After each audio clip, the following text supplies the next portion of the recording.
Oh, yeah, it's time for game time. What's going on, everybody? This is the Outlaw, John Rocha, and I'm incredibly excited to be back for another day of sports talk here on Game Time on the Outlaw Nation channel. You know, I love doing this show, love talking sports, love getting everything going. And as I've said numerous times now, just because there ain't games happening doesn't mean there ain't sports news happening. And we're going to cover all of that today. I'm excited to welcome to the show once again my co-host for today. He's the swaggy blurred himself.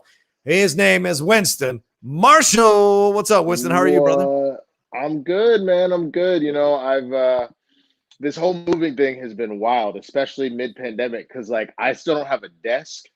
So trying to work, fill out paperwork for unemployment and for tax returns and trying to type shit up is a nightmare. I'm stacking boxes on boxes and fucking trying to type shit. It's ridiculous. So Well, I'm glad you're taking a break from all of that to come on the show with me. And listen, we're going to talk about a lot of sports stuff. Talk about some NBA, some NFL news, some UFC news, Ronda Rousey news, all kinds of stuff we're going to try to cover here. And of course, yeah. Are we gonna cover Joe Exotic versus everybody else on Tiger King?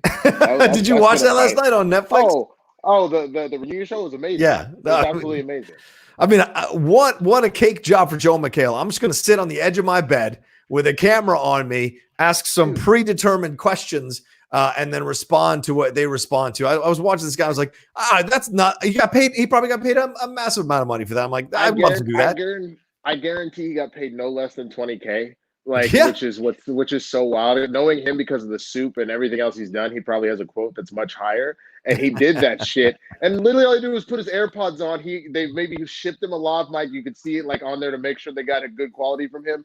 And he just cracked a couple jokes and made the fucking buku bucks. I'm upset, sir. I could have done that shit. I know. He loaded it up. He made it up. He was good to go. He was definitely good to go. No lie there. Well, thanks everybody who is watching us now live. We got about 36 y'all in here. Thank you. We're going to build and build as the show goes on. Thanks to Haskell's in here. Larry Lease already sent in a super chat. He said, Winston, I miss you on SCN Live, man. That's what he said. But Winston was on last week for the whole show, right? I was on Thursday. I hopefully should be on for at least another one soon. We'll see what happens. But yeah, if you guys miss me that much, I'm here every Monday, and then every Tuesday, Jay and I, Blurred in the Hood, come on over. I mean, we are chopping shop. I know there was some. I didn't hear about the drama. I just heard there was drama that you kind of had on backstage. There was I don't know what I genuinely don't know what it was, but I mean we're over there. We're going in tomorrow. We have a lot of fun shit to talk about. So definitely come check us out over there. But otherwise, I'll be back. Don't worry. Yeah. Same here, man. They tried to bring me on Friday. Only lasted for an hour before that Skype connection just kind of fizzled out. Weird. So that's the way it goes, man. Yeah, it's and I'm cool. I've got so much I'm doing here. Once everything gets rolling, Christian already said I'll be back hosting those shows on Monday, so I look forward to that down the road. Absolutely. So shout out to Alec Miller who's in here as well. He said, "Get rid of that cowboy gear, Winston." You know that's not going to happen. Ryan Padilla said, "Hey, everyone." And Gilbert Campo rather says, "Hey, yo." Mario Rocher says, "I was a fan of swag until Winston put that damn cowboy hoodie on. Hashtag swag nation no more." Look, all right. Look. Here's the thing, y'all. Here's the thing. I threw out the Clippers stuff because I don't need to rep the Clippers. That's fine. My Mavs, I have my Mavs championship jersey, Jason Terry championship jersey in a bin. If you want me, Rocha, to walk away from this for 5 seconds, no, I'll go walk away and find the jersey pulled out the bin. Otherwise, I mean, we chilling right here. Y'all need to get over yourself. First of all, I don't even know football happening right now, so be easy. Second of all, we gonna talk about how my team is trash right now because my 2 stars are being dumbasses and throwing 30 people parties. We gonna get to it. We're gonna get to all of that. Yeah, so don't take it off, man. You keep that thing on. We're gonna cover all of that stuff. But first, let's jump into the first news story. This kind of just broke, Winston, but as we were getting on the air, I want to give a shout out to Haskell 420 who retweeted it to me, and I took a look at it real quick. This was on the Sports Center Twitter account. Rather, they said, breaking news: the Panthers and Christian McCaffrey have agreed on a 4-year extension, averaging $16 million per year, making him the highest paid running back in NFL history. NFL history, that is hard to conceive of for a guy like me, knowing all the great running backs that have rolled through. Talk to me about this, Winston. What's your thoughts? I get so tired when they say this is the greatest contract for a running back, for a wide receiver, for a DN in history. Bitch, it's the greatest contract every 3 months. Some other motherfucker that's be killing it all of a sudden gets a contract that's just as big, if not bigger. It's a thing. Like, True. to use that is that weird hyperbole that, it was like, it literally was the craziest thing that ever happened to me. No, it wasn't. I guarantee you it wasn't literally the craziest thing that ever happened to you. But I do think that McCaffrey deserved that money. I think that he looks like the best all-around back in the league, and Lord knows I prefer Alvin Kamara between the two in the NFC South. I think that Kamara has more talent, but McCaffrey had to put the team on his back and did it. And he was a beast in fantasy. He was the only reason that the Panthers were ever in games, and then they literally had to load the box with 8 the whole of the season in order to try and stop that team, because obviously the quarterback was nothing to worry about. So I think he more than deserves his cash. And, congrats on him, because as we've seen with Todd Gurley, with a lot of these other backs, the livelihood, the length of careers for football players is already low. It's damn low for running backs. Yeah. And you only have so many prime years to make that money. So he deserves it, man. It's crazy, man. Could you look at the premier running backs in the NFL, and their lifespan? I think if someone did a study, or maybe there is a statistic out there, it's gotten smaller and smaller, over the years as this has gone on. So this is incredible to think about, because I'm from the days where like Tony Dorsett played like 20 seasons, or Herschel Walker played until his legs fell off, things of that nature. Those were those guys, those long-term backs that you would see all the time, depending on Roger Craig played for a long time as well. Those kinds of things. Nowadays, though, you get those anomalies like Frank Gore,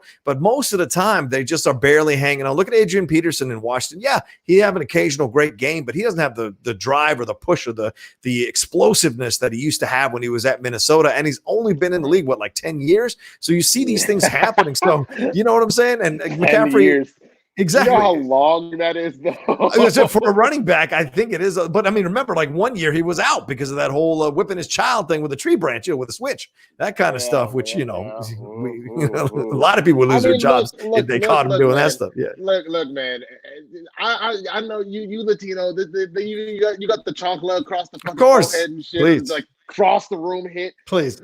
Black people, you got hit with switches all the time. Like, it was a thing. Go outside, give me a switch. You get one that's too tiny, I'm gonna go out and pick it. You're not gonna like that. Extension cords, wooden spoons, belts. It didn't matter. You got hit with everything. I think what the issue was with that whole thing, and then this goes to a whole different conversation, was the fact that he is like a 245-pound, right, fair point, 6'2", like jacked ass motherfucker. So like when my dad like spanked me, he's barely 6 foot and maybe like $150. So like, he hits me, like, of course it hurts, but he's not going to do damage. Adrian Peterson is taking other grown men to the ground and hurting them. So you have to hold back on that shit. Yeah. But that's a whole different conversation. That's we off base here.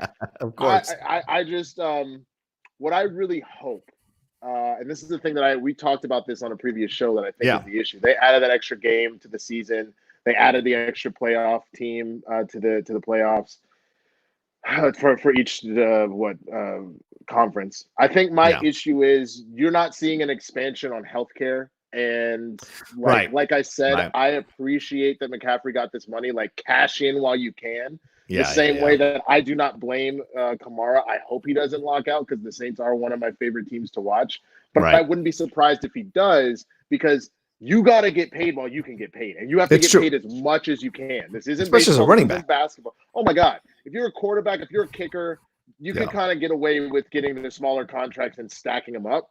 Right. But any other skill position where you are literally putting your body on the line more so than anybody else on the field, you have to get as much as you can. Yeah, I mean, these defenders are getting stronger and stronger, quicker and quicker, and so you're getting hit harder and harder every single time. So to me, that's the thing that you have to focus on, right? Get what you can, get your money while you can. You got that $16 million per year. There's a little bit more of the story here on ESPN from Schefter. Dallas Cowboys running back Ezekiel Elliott had been the NFL's highest paid running back at $15 million per year. Just like you said, that was like last year he signed that contract. McCaffrey's extension beats Elliott's mark and sets a new higher standard for the running back position. It ties him to Carolina through the 2025 season, when he is scheduled to become a free agent again at the age of 29. He might be done. He might be done by the time 29 rolls around. That is certainly possible, because Carolina used the hell out of him last year. Wow. And that's part of the reasons why they're paying him this much. He's not only just a running back, he's a receiver, he's a defender, he's a blocker. Like, he was used in so many different ways for Carolina. It's dangerous, man. You know what he looks like, honestly, is he looks like what we did to poor DeMarco Murray in Dallas. Oh Because yeah, DeMarco Murray, like he wasn't a generational talent, but DeMarco Murray was a beast. On yeah, top of the fact that he had that line that was helping him do that shit.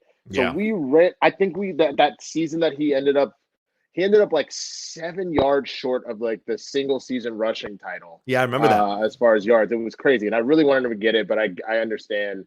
But they ran him like 400 times, some wild fucking number Yeah, in the season, and then he washed out of the league within 2 to 3 years. Like he went to the Eagles and was trash for them, and then he right. went to Tennessee for 2 years before Derrick Henry slowly started to take over, and now he's out of the league. You know what Yeah. I'm saying? Like I do not blame these guys for getting their money because these teams don't give a fuck about them. And Mhm. what's interesting on top of that is like, I know for the players, they're like, I worked my whole life for this, so I'm willing to put my body on the line for this. Right, But right. at the same time, I know that for a lot of them, while they love the game, they also see this like this was their main Hmm. career source. This is their main source of money. This is how they were gonna, whether it's not put their life up, if they come from disadvantaged means, trying to pull their family up. You know what I'm Yeah, saying? So yeah, like that is what the overall goal for this is. You know what I'm yeah, saying? Like yeah. you enjoy the sport, but you're here for the dollars. I don't disagree So with you, man. I absolutely agree with you in that way. I mean, it's about the money in this situation. And kudos to Christian McCaffrey for getting his cash because ain't that many white running backs to be getting this kind of money. So shout out to him. not since what's his name that was from the Browns that ended up not Nick Chubb. Was it Nick Chubb? No, No, it's Chubb's. not Nick Chubb. Yeah, yeah. He's black. No, the white dude that was Peyton Hillis. Is that his name? Oh yeah, Hillis. I remember Hillis. Wow, wow. Yeah, Mm-hmm. yeah, yeah. Yikes. That's going way back, man. But yeah, I mean, Throwback, bro. so shout out to him. Shout out because that kid is fast. My God, No said it best when we do the show. When he starts running, it looks like you're watching those tires when they're going forward, and all of a sudden it looks like the rims are going backwards. He's going so Yeah, fast. That's what it looks like yeah. when he takes off down the field. So much respect to him, Mhm. getting his money, getting paid. Another thing I want to talk about. I know it's not on the rundown real quick, but someone mentioned in the chat, and I should have put it on the show. Let's talk about real quick, Winston, this Brandon Cooks trade. The Rams trade Brandon Cooks to the Texans for a second-round pick. It's a 2020 second-round pick, number 57 in the draft. The Houston Texans get Brandon Cooks and a 2022 fourth-round pick. What the crap is this all about? Cooks was in contract into 2018 for $8.5 million and could have been franchised in 2019 for $16.8 million. So the Rams could have theoretically gone year to year and paid him just $25.3 million for his 2 seasons in Los Angeles. Instead, his new contract paid him $42 million over its first 2 years. And by waiting until after March 15th to trade Cooks, the Rams also triggered a $4 million roster bonus for him, which they'll owe him. So Los Angeles has $21.8 million in dead money on its cap for Cooks. And this is after the Gurley situation which is a $33 million in dead money. I mean, I know everyone's going crazy about Bill O'Brien and he's an idiot. You don't replace Brandon Cooks with DeAndre Hopkins with Brandon Cooks. It makes no sense. But Los Angeles Rams are doing some terrible business as well, don't you think? Oh, 1,000%. I mean, I believe the number is like 32 or 34% of their money is dead money actually. This season, which is That's a something shame. wild like that.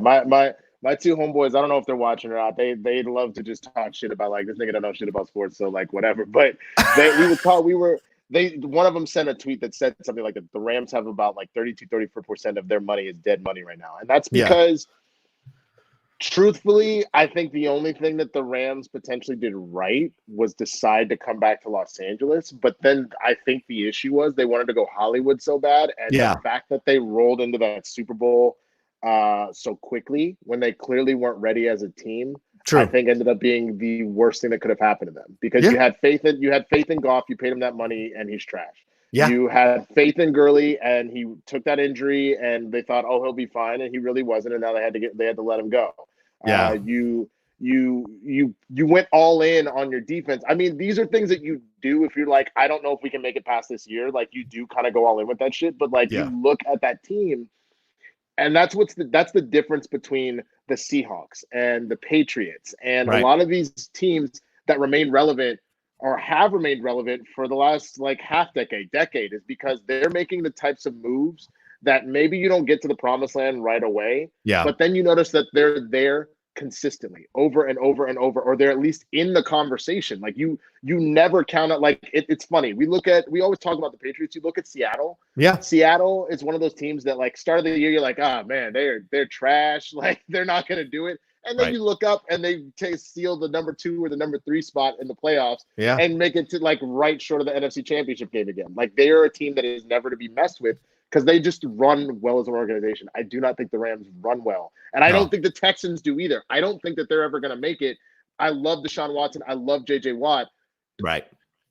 Bill O'Brien supposedly traded away DeAndre Hopkins because he was like, I don't like his attitude. Like, he needs to go. Right. You know who else did that stupid shit? Chip Kelly. And where's Chip Kelly now? Oh, yeah, His ass had to go back to coach in college. All right. So I'm just saying, I love to see these. I get it. You're supposed to be a leader of men. You got to put your authority down. But I love these guys thinking that just because they're coaching, that they're better than the people actually playing the game. I think that to me is a little silly. You need to find that balance of I'm in charge, I'm coming up with the game plan, but I need your talents. You don't trade DeAndre Hopkins. And, for Brandon Cooks at this point, I know that wasn't it, but you essentially traded DeAndre Hopkins for Brandon Cooks.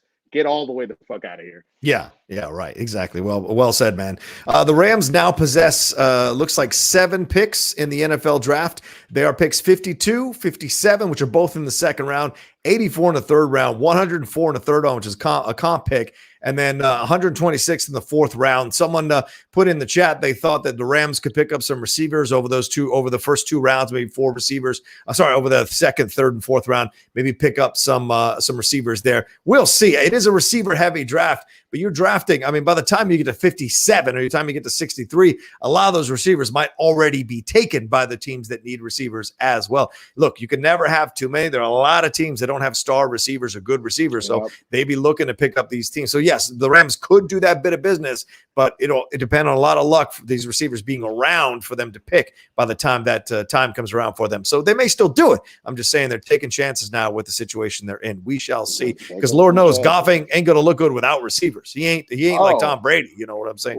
No, and he proved that a couple times. He's not a bad quarterback, but he's damn sure not good. Yeah. He's like average to almost below average. Yeah. And so he needs somebody. He needs somebody out there to make him look good, man, because Cooper Kupp can't do it by himself. This is like can't stay healthy. Right. This is like a Mark Rippon situation. We got one good year of Mark Rippon, happened to lead us into the Super Bowl, but he was not good until that 1 year, and he wasn't good after that 1 year either. A shout out to Mark. No offense. No offense. We got a super chat that rolled in here from Alec Miller. He says, Bill O'Brien is a piece of shit GM. That's what's happening. The Texans basically have 3 receivers that all do the same thing. No third down receiver like DeAndre Hopkins was. That's a fair point. Absolutely fair point, man. I mean, you need your third down receivers. You need your possession receivers to extend drives, to keep things going. If you got 3 guys running wide trips every single play, you're not going to get it done in the NFL against most cornerbacks. And, Deshaun Watson is a fantastic quarterback, but he also had some issues with the O-line and defending, things that nature roll into the situation as well. So it's going to be fascinating to see how Houston goes about. And Bill O'Brien, this is it. I mean, if they don't make the playoffs, he's done. And if I'm Deshaun, like we just said weeks ago, you don't sign that extension, man. I go a step further. I think that if they don't make it to at least the AFC Championship, and the funny thing is they're not even built to do that right now, but I think if they don't make the AFC Championship, he loses his job because he's made such wild deals this year. I mean, he has for the last couple, but getting rid of Jadeveon, getting rid of DeAndre. Yeah. If he doesn't make at least the AFC Championship, I think he's gone. Yeah, I agree with you right here. This thing here, most championship teams do not need a superstar wide receiver. No, Josh. Most Patriots championship teams don't need a superstar wide receiver. Most everybody else needs a superstar wide receiver, or at least a damn good wide receiver to carry that team. Tyreek Hill is an excellent wide receiver for the Chiefs, and there's no way they don't do it without him in the playoffs and into the Super Bowl. So you can't give me that. I'm trying to think of the last few Super Bowl teams that were there. The Rams couldn't get any offense going. The Falcons, the only reason they were really in that game, their running game was okay, was Julio Jones. Julio Jones. You notice when they blew it to the Patriots, it's because all they had at that point to keep them alive was Julio Jones. You're right. I'm trying to think of these other teams. Like San Francisco, they didn't really have a wide receiver out there. They didn't win. They had Kittle. Right. They didn't really have a wide receiving core, and so that didn't work out well for them. Right. They had Sanders, but Sanders wasn't really the big star necessarily. Yeah. Right. So I disagree with that premise. You need at least you don't need a superstar. You don't need like a Hall of Fame wide receiver. Right. But you need somebody that like they're the top 5 receivers in the league, at least one on the team, because you need someone to help you make a deep threat a thing. You know what I'm saying? Like that's not. It's silly to say anything otherwise, in my opinion. But yeah, I agree with you, man. I like this question from Travis. Where is Jay? His internet out again? No, Jay. no. Jay's Jay had something else come up for him, so he couldn't be on the show today. But we're rolling with me and Winston, so we're doing our thing, and Jay will be back on soon, I'm sure. But he deserves a little break sometimes himself, so it's not a big deal. I mean, when you consider all he does is live stream and workout, the boy needs a little bit of a break. I know. I can't tell who's live streaming more, him or Ben Goddard, or even Video Drew. Ben Goddard with his 12-hour live streams, Video Drew with her 8-hour live streams overnight. It's crazy. It's crazy what people do. Much respect to them. I don't have that kind of time to be doing that kind of thing. I'm trying to put everything else together here. Also, by the way, I'm looking at Galen in the chat saying all these teams that didn't. Okay, the Broncos did. They had Emmanuel Sanders. They had Thomas. They had Thomas when he Demaryius Thomas. Yes, Demaryius Thomas. That was a damn good receiver for a long time. Sanders too. Exactly. The Seahawks had, if I remember at the time, I want to say they still had Percy Harvin when they won theirs, and Percy Harvin was considered like the fastest receiver in the fucking league. Yeah. The Giants didn't. You're correct about that, but the Giants weren't special because of their offense. The Giants were special because of their defense. Yeah. And then Eli Manning was pulling. He was doing a better Brady impression than Brady was doing in that Super Bowl. So, generally speaking, you have to. And and the Ravens, when the Ravens ended up winning with Flacco, that honestly, and this pissed me off, the superstar wide receiver there was Jacoby Jones, because he was out there working it on the receiving side of things, but also as a returner. If you remember, the power went out, they came back, and this motherfucker ran one to the crib on the kickoff. He did. He deserved the MVP in my opinion, because he had 3 overall touchdowns, 2 like a little under 200 scrimmage yards, because you include his kick return and his receiving yards. He was the MVP out there, not Joe Flacco. Get the fuck out of here, but whatever. Yeah, that's Andy Burnett says it bad. You on the whole, you need at least a wide receiver that's considered top 10 or a top 3 tight end, right? Just like 49ers with Kittle. Absolutely, that helps a lot. It gives you a little bit of a fail-safe, and they do great work, which is what it's going to be interesting to see how Tom Brady does with O.J. Howard and Cameron Brate down there in Tampa Bay. Those are 2 fantastic tight ends if they can stay healthy. If Tom essentially brings back that offense that the Patriots are trying to run with Gronkowski and Hernandez, look out, people. Look out. I fully predict they're going to go 12-4. I think they're going to go 12-4 next year and get like the number 1 or number 2 spot in the NFC. You know what Brady hasn't had in a forever is like a all-star. Like, I mean, I love Edelman. I do. But like, that's why he was excited about Antonio Brown. That's why he was excited about Jesus. Dude that smoked all the weed. Josh. Josh Gordon. Yeah. Thank you. Josh Gordon. He was excited about those things because he's like, obviously Edelman is handling business, but Edelman is like Wes Welker. Like he's got a little bit of a deep threat, but his main thing is he route runs like crazy and will get you a slant out of nowhere and then do what he has to do. Right. Agreed. You're giving him Mike Evans. My God.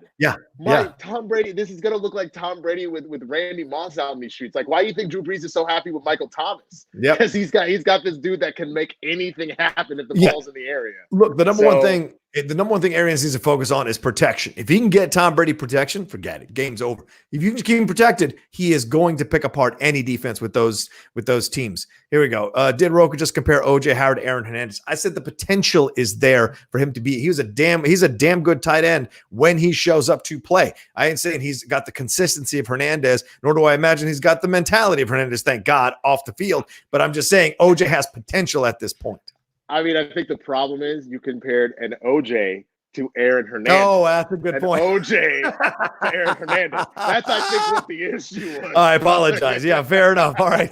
Well said. By the way, OJ Simpson, my girlfriend told me this. OJ Simpson apparently tweeted that he thought Carol Baskin killed her husband as well. So there you go. Put that on the Twitter. I mean, if OJ says it happened.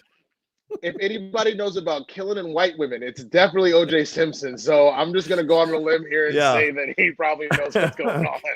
Kind of crazy. All right, let's move on to the meat of the show. Let's lead off with this Donovan Mitchell, Rudy Gobert stuff. This is happening. There have been a lot of reports that were emerging over the weekend about there was issues between Mitchell and Gobert. You know, these are two of the premier talents leading the Utah Jazz, and they were in playoff contention, obviously, before the season got shut down for now. But there was a lot of issues between them because Gobert had kind of passed on the coronavirus to Donovan Mitchell, and that was kind of scary. And of course, Gobert in that video before he gets diagnosed is like touching all the microphones, joking around without knowing that he's actually carrying it. But there were rumors, there were a lot of issues between them. But speaking with Bleacher Report's Taylor Rooks on an Instagram live video, Gobert was asked about the situation, and he said, "It's true that we didn't speak for a while, but we spoke a few days ago. And you know, like I said, we're both ready to go out there and win a championship for this team." I mean, it was Gobert's suspension that led, Gobert's test that led to the suspension of the entire season on March 11th. So that's a lot to carry on one man's shoulders, especially a young man who's not an American. He's French. He's not an American. So there's a little more of a like, well, this foreigner came in and gave us, there's that vibe to it as well. That's probably kind of subtly dancing around underneath. They're both fine now. Mitchell said it took him a while to cool off at Gobert. He was a little upset about him. And Gobert went on to say, it's not about being unprofessional. You know, everyone got different relationships. It's never perfect. People that are married, it's never perfect. Me and my teammates, it's far from perfect. That's interesting. But at the end of the day, we both want the same thing, and it's winning, and we're both grown men, and we're both going to do what it takes to win. Winston, what's your thoughts on this one? I think the thing about this is it's a little unfortunate is the fact that, like, let's be realistic here. We all didn't take coronavirus seriously. Fair. Like, to put so much, real talk, to put so much emphasis on Rudy Gobert about this, like, a lot of it was being fed to us in that, like, we had the you know, I'm not going to go into a whole diatribe about that, but like we were being told it's no worse. It's just a bad flu. We're being it's just a flu. It's not whatever. Like, remember how old is Gobert again? I don't he's like 24. He's not that old, Gobert. John, I know this was like 2 centuries ago for you, but what the fuck were you doing at 24? You know what I'm saying? like getting in trouble.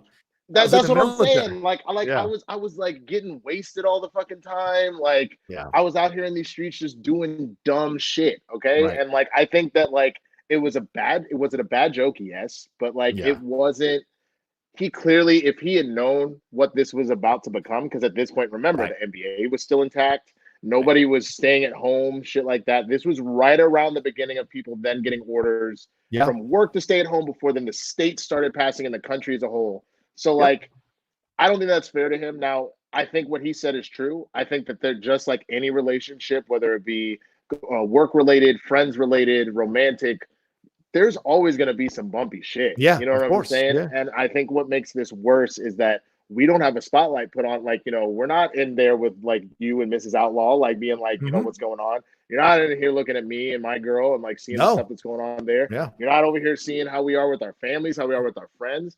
And he has this spotlight put on him, him and Donovan do, about like, well, what kind of happened, et cetera, et cetera. And on top of that, like you said, we don't know if Donovan may have had it first. Yeah. Because this virus also doesn't work in a way that we conventionally think it is. Right. Donovan could have literally been sitting on it, passing on to Gobert, because maybe Gobert's immune system isn't as strong. His shit shows up first. So like, could be asymptomatic. It's very, very true, my man. And I think this is what it comes down to, is that these guys might have issues already, and this kind of just exposed it. The fact that Gobert said, me and my teammates' relationships, it's far from perfect. The fact that it's far from perfect, rather than we got a couple of disagreements, or, you know, we're not perfect, but we're close. Like, we're close teammates. That's another thing that's kind of a small window, if you're reading between the lines, into this relationship between these guys. In my opinion, I could be way off, but when someone says far from perfect, that's kind of inferring that there have been issues in the past that have kind of come between them. And look, Donovan Mitchell came into this league and shocked the hell out of people in his rookie year. In his second year, he took a little bit of time to get going, took a lot of criticism, and then eventually figured out after the All-Star break, still led him to the playoffs, not led him to the title, though. So he's only 23 years old, Donovan Mitchell. Right. To him, the world is still available. You know, the fear of getting this thing and possibly dying or possibly having his career cut short in some way certainly probably plays into the young man's mind, because he hadn't signed that massive contract yet. Whereas Gobert is 27. You know what you got in Rudy Gobert. It's a great center, and we'll see what he goes from here. But like, when you're 23 and you're young and you're a point guard, you kind of have that energy. So they had to work some stuff out. Look, Ben and I had to work some stuff out last week. Ain't nothing wrong with sometimes faction mates, sometimes teammates got to work shit out. That's just how it works in life. You figure it out. And sometimes it is an age difference thing. It's a philosophy approach thing. So I just feel like you're right. I think this was a joke he did. It got into the situation. Donovan maybe used it as a reason to cement his issue with him and then go from there. But all reports are saying they're fine now. So we'll see, brother. We'll see. No, we'll see. And I think the other thing that, like, it's not to say that Donovan and Gobert aren't a good pairing. Right. But like, come on now. They're not Shaq and Kobe. No, okay. They're not, true. they're not like, Pippen and Jordan. So like, if they fall apart, I mean, sad for the Utah Jazz because they're relevant right now and they do have like a nice dynamic duo there. But I'm also of the mindset of like, okay, they both can easily be replaced with other people in the league, like do some sort of crazy trade, and you have an equally as powerful powerhouse, and they can both go on and live their lives in different scenarios. You know what I'm saying? So like, agreed. I would like for them to work it out. I think that they're a nice duo, but if it really is that serious, I mean, y'all can be traded, man. Yeah, I mean, seriously, Dame Lillard and Jokic, those guys are fantastic together. Those guys, I mean, that's a better pairing when you look at these two in that way. So, but Donovan Mitchell, like I said, 23 years old, sky's the limit at this point for this kid. Certainly has shocked a lot of people. So you never know where he's going to go in that way. So I'm glad they figured this out. And we should say something at the end here and say a shout out to call Anthony Towns and his family. Sadly, his mother passed this morning from the coronavirus. She had been diagnosed with it and slipped into a coma, I think last week or 2 weeks ago. And this morning they announced that she did pass away, and that's just a sad situation overall for her, for the young lady, and for Karl Anthony Towns' family. Jacqueline Cruz is his mom's name. She was diagnosed with COVID-19 last month. Towns said in an emotional Instagram video March 24th that his mother was in a medically induced coma and had been put on a ventilator. He released a statement.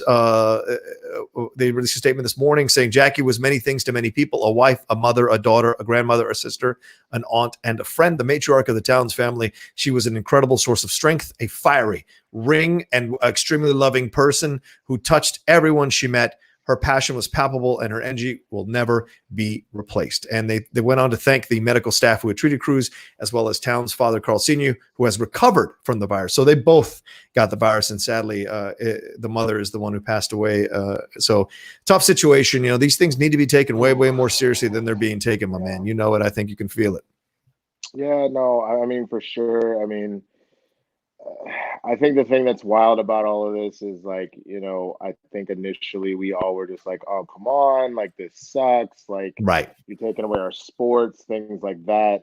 I think the big thing that people are realizing, and it's that weird, delicate balance, you're seeing people's lives being upended because their livelihoods are shook at this point. Yeah. But you're also seeing people's lives be upended because, yes, the death rate isn't as high as if this was like the bubonic plague back in the day.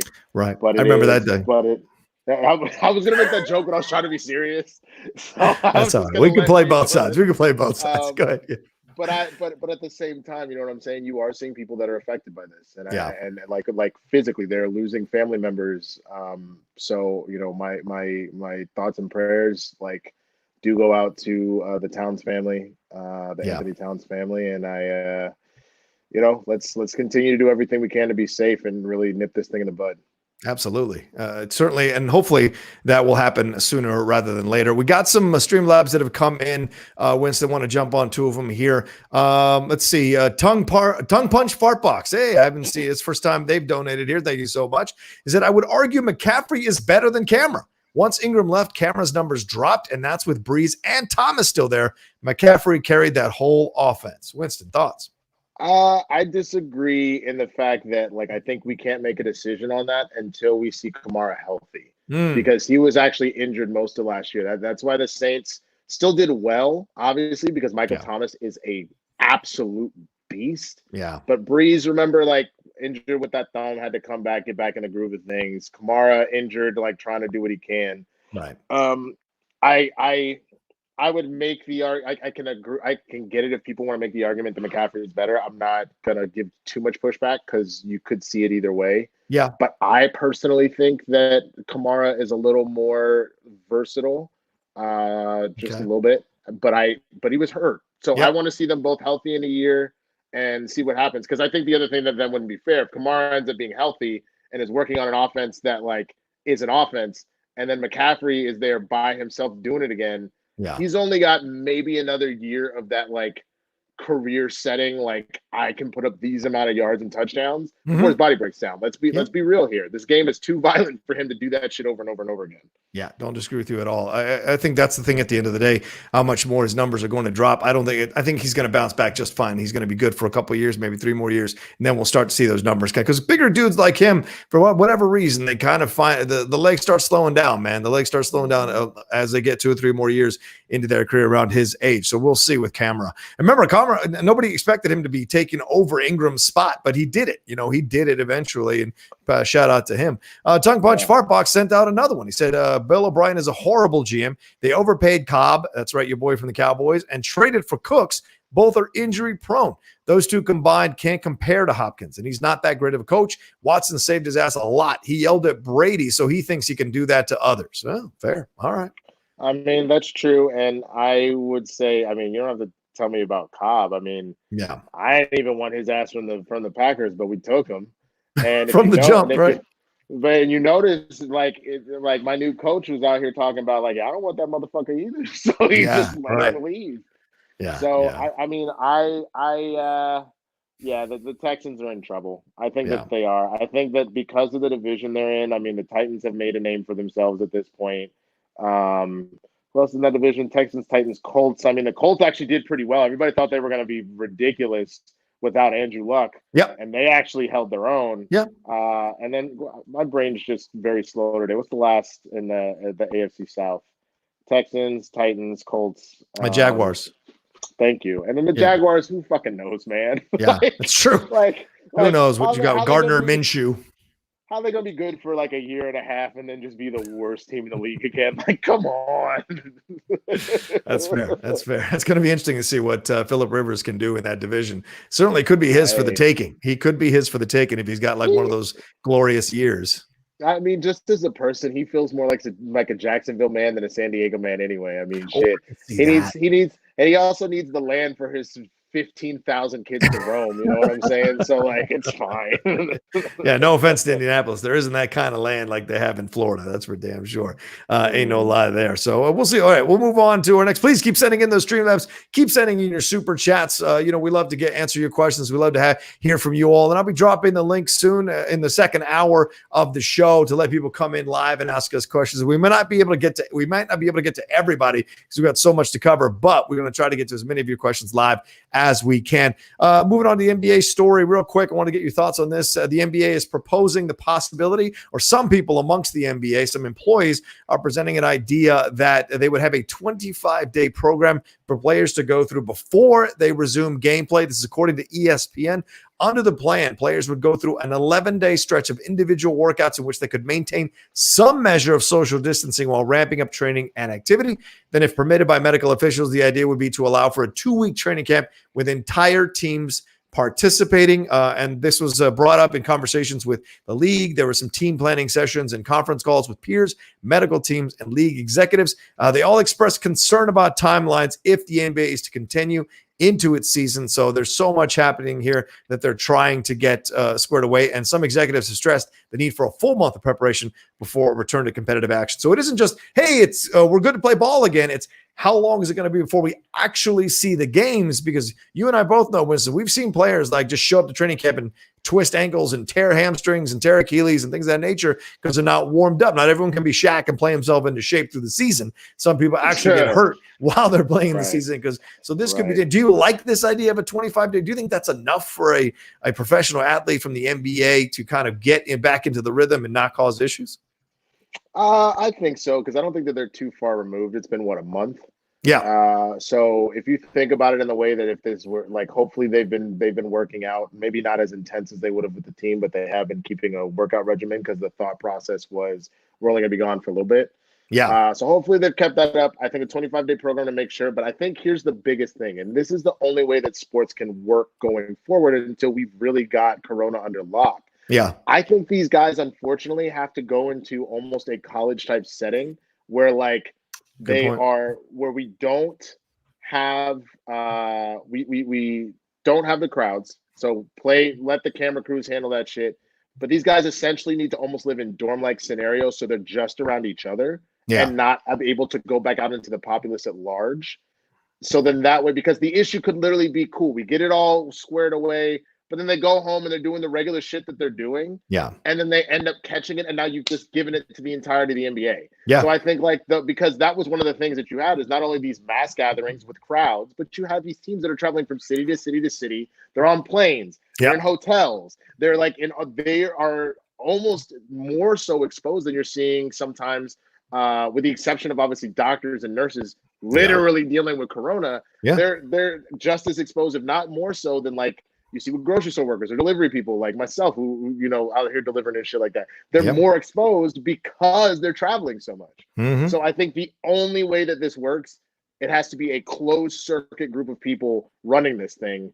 And then that's it. If you can do that, then I'm okay with this. But if you can't, then this is pointless. Because you're literally just asking to infect the entire NBA at this point. Yeah, I don't disagree with you. And let's be real here, right? And I'm not trying to cast aspersions on anybody's character, but there ain't no way they ain't sneaking in some ladies to have some fun and do whatever. They're going to do something. These guys can't even stay faithful when they're at a team hotel sneaking out and do their things. If they're going to be locked away around a bunch of other dudes, it's like Oz through 2 months. There's no way they're not going to bring ladies in this. Then I would say this, man. You both have the NBA force them to sign some contracts for that, and then the flip side of it is you have to do you remember that Dave Chappelle, the love contract sketch or whatever. You have the COVID contract. Any ladies that they decide to bring in, whether it be their wives or their side pieces or whatever, they got to get tested. They're not and so it's almost like a background check that we've wanted for guns for so long. You got to wait a couple of days. Oh, girl, you tested out negative for corona. Now you can come in and see. You can come see Donovan Mitchell now that he's clear. He don't have corona no more. He can come and hook up with him and shit. They would have to wait for some shit like that because otherwise, you're right. You are going to run into trouble, but you would just have to work out some sort of system with the holding system in order for that to work out. I'm just saying. I just know how this works, man.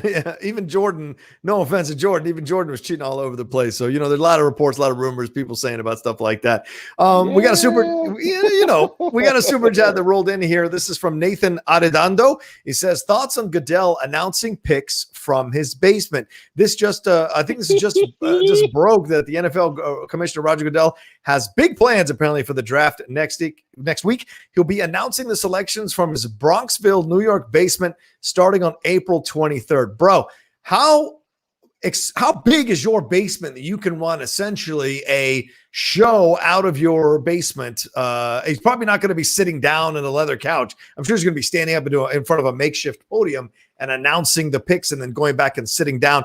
I want to find out, where is ESPN going to have crews at his house, crews at these draft picks houses? Are they going to be on on iPhone? Are they going to be, face? Is it going to be a Zoom situation? How'd you like to be on Zoom and not get picked? That's the other one too. Don't you think? You're on Zoom waiting to get selected and they're like, nope, not you, son. I mean, it could be worse. I mean, it's okay. Did you watch SNL on Saturday? They did SNL at home. I just watched the Tom Hanks one. I didn't watch anything else of that. I was just happy to see him back and work and moving around. So which I thought was a power move on Tom Hanks's people's part, and I think on SNL's part to be like, yo, let's get Tom Hanks to host and show him that we are okay, because I think that's part of the problem. We only hear the negative side of this virus. They don't like to report the recovery numbers. And I get part of the reason why is if you tell people, oh, look at all the people that are recovering, people are not going to take it seriously. Yeah. But there's this weird thing that we need some hope. You know what I'm saying? So I thought that was a power move. Absolutely. Tangent, what I was talking about, there was a Zoom call sketch that happened, which is hilarious, where all the people are sitting there and blah, blah, blah, blah, blah. And then you had the two people that didn't know how to work the Zoom, which was sad. I'm first of all worried about some of the players not knowing how the fuck it works and shit. So they're not handling it properly. I think it would be very funny to see them not handle it very well. But I think the thing I'm most excited about, sure, they're going to do this. I guarantee you, while you may not be able to audibly hear the boos, you're probably going to get a whole bunch of boos talking about boo, or you're going to see a bunch of ghost emojis, which are supposed to stand for boo towards Goodell. Every time he goes to pick, I cannot wait. Dude. That is what I'm excited about. If you could get people to surround Goodell's house with 6 feet of distance between them and just yell boo after he says every pick, if they're watching along on their phone, that would be ultimate genius, ultimate trolling for all the best reasons in the world. So I'd love to see that. I love this comment. Goodell's basement is probably bigger than my house, says Aunt Money. I'm sure. You remember how much money he got paid? Like, I'm not surprised by that. Yeah. 40 million. His basement probably, I don't know, it's probably his 4th house. Dragon Reborn, he says, Tiger is Tiger the top cheater? Would you say Tiger is the top cheater? Jesus. As far as like, I mean, is he specifically talking about cheating on your wife cheating? Yeah, like, right. Good point. You got to specify. About? Yeah. Well, I think that's what he's implying, because we all know that Tiger didn't cheat. Like, Tiger is a good ass golfer. Like, there's right. Been any, that's what he means. Yeah. I think cheating on his wife. I guess maybe Magic Johnson. Oh yeah, I could see that. Magic Johnson's a possibility. Magic's a big one. I don't know, man. To me, it's Will Chamberlain. I mean, he said he slept with 10,000 women. There's nobody who was. Was it 10,000? Was that? That's what he said. 10,000. I was like, it's impossible for you to sleep with 10,000 women. I'm sorry, it's not. It's and 25 at one time doesn't count unless you sleep with all 25 of them at the same time. Like going, it doesn't count just because they're in a room. I mean, you never know. He might have just put them all in a line. It was like, he's not like going. He's just like going down the line because he's like, I'm gonna get to 10,000. Yeah, I'm gonna need clarifications. I'm gonna need clarification on this. I'm gonna need some rules on this one. Here we go. I like this one. Haskell 420 says many fans hate Goodell. If he uses Zoom equals hacked. LOL. Yeah, can you imagine if those people who've been bombing those Zoom meetings just bombed the draft? Oh man, 40 kids rolling in on Zoom, bombing the draft and booing Goodell. That would just be genius. Genius stuff overall. I'm not saying it should happen. I'm saying I wouldn't be upset if it happened. I mean, it would be. It's my favorite part of the draft. I don't even really give a shit. As most people are with the draft, you care about the 1 or 2, maybe 10 at most big names that are coming out and where they go. Yeah, you can and you like seeing the one like guy who's maybe like number 5 drop. And he's outside the first round. You're like, oh shit, what happened? Like, that's interesting. Who your team picks for like the first 2 rounds, and then you can maybe check it a little bit later on, like at the news.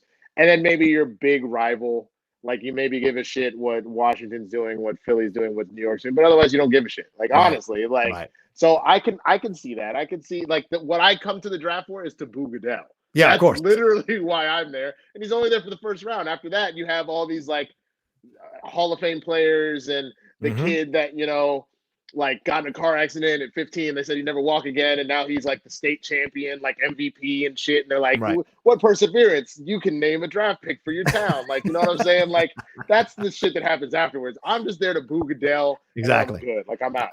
I agree with you. 1,000%. All right, let's move on to our next thing. We'll see what happens with Boudel and the NFL next week during the draft. I know I'll be watching, but out of curiosity, for no other reason than that. I put this story in the rundown for Jay. I put a couple stories in the rundown for Jay to talk about, but we'll just talk about it. The Chicago Bulls, the NBA, they've hired Denver Nuggets general manager Arturas Karnisovas to become the franchise's new executive vice president of basketball operations. They also signed JJ Polk, who had been there with the New Orleans Pelicans for the last 10 seasons. They signed him to be an assistant general manager as well. This is a hell of a 1-2 combo when you look at this, Winston, because those Denver Nuggets have been in contention for not only the playoffs, but for winning the Western Conference for the last 2 years because of what Karnisovas has put together there with that team. I mean, really an underdog team no one really saw coming, putting together some fantastic records over the last 2 seasons. And you get JJ Polk and what he's been able to do with the Pelicans under Anthony Davis. Apparently, Polk is really good with the salary cap special. He's apparently a salary cap specialist, and he's going to be sorely missed by the Pelicans, according to a number of people. Polk had been a former lawyer, practiced law for 6 years. He received his law degree from the University of Illinois, while Karnisovas has a history for talent evaluation and strong endorsements from the Nuggets governor Josh Kroenke and president of basketball operations Tim Connelly. So, you're moving on from the GarPax situation that has kind of haunted the Bulls Bulls for quite a few years. I think Paxson is still going to have some kind of advisory position there with the Bulls because they hate letting go of people. But you look at this overall, I think this is an incredibly positive step in the right direction for the Chicago Bulls. What do you think? I mean, I think it's good. I think that the Bulls, what they needed more than anything, obviously talent, and they've been doing a good job of bringing it back. But I think the thing that they've done the best about them these last couple months, man, is they have done a complete like re-image job by one being like, we gotta scrap this whole front office and pulling in these two dudes that I think as a tandem could be a powerhouse. I think that they honestly could build this from the ground up. I think the other thing that's happening right now, and part of that is just because it's not always necessarily the Bulls, it's Jordan, but like you have The Last Dance about to come out. You got people excited to see the Chicago Bulls like play again. You're going to get ramped up from this documentary, and then these guys are going to come in and start making some moves. I mean, it could be very interesting to see what Chicago does. I mean, they don't have a lot of other shit to be excited about, like, you know, the Bears are trash, like with Trubisky or whatever the fuck his name is, you know, and I guess what Nick Foles, Nick Foles is going up there, So there you got that quarterback competition, so that's kind of interesting. But I think that's the thing. They needed to do some re-imaging for the team and to make some moves, and I think this is huge. Like I wish that we could do that and tell Jerry to just go sit down somewhere and just own the team and you know, get somebody to come in and actually GM. But you know, it's not in the cards for us. So I'm excited for him. I'm excited for the Bulls to see where this goes, man. Yeah, I agree. I want to see what happens with this going forward with the Bulls, because I mean, this is a team that you enjoyed when Jordan was playing for them, right?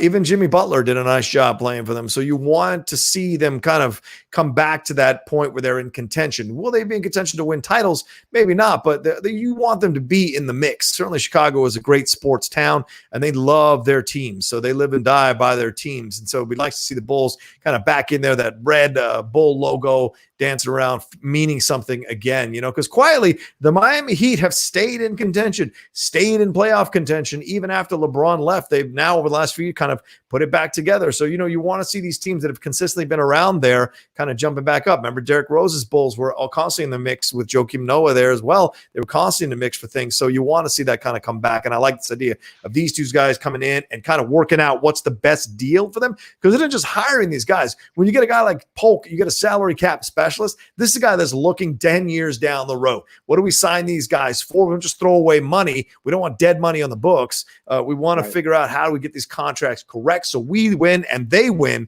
in the long run. That's really the most important thing. So that's a smart move overall, I think. I agree. I agree. Yeah. All right, one last thing. Is that all in the NBA? We did talk about already Karl Anthony Towns. So let's move on to another sport. Remember, send in your Streamlabs, send in your super chats. We'll stop every once in a while to answer them, and I'll drop the link for the show into the chat here for people to come in live and ask Winston and I questions. We'll jump into it, no doubt. So next thing is, and this is an interesting conversation to have, Winston. We're going to move on to NASCAR of all things. Kyle Larson was suspended indefinitely by NASCAR today for using a racial slur on a live stream during a virtual race. Let me see if I've got the details right. He was competing in an iRacing event on Sunday night when he appeared to lose communication with his spotter on his headset.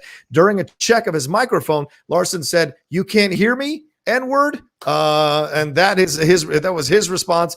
And of course, he came out today and said, "I made a mistake," and said that the word should never, ever be said. There's no excuse for that. I wasn't raised that way. It's just an awful thing to say. I feel very sorry for my family, friends, partners, the NASCAR community, and especially the African-American community. I understand the damage is probably unrepairable, and I own up to that. I just want people to know how sorry I am. The thing that's interesting is that he is half Japanese, and his grandparents spent time in an internment camp in California during World War II.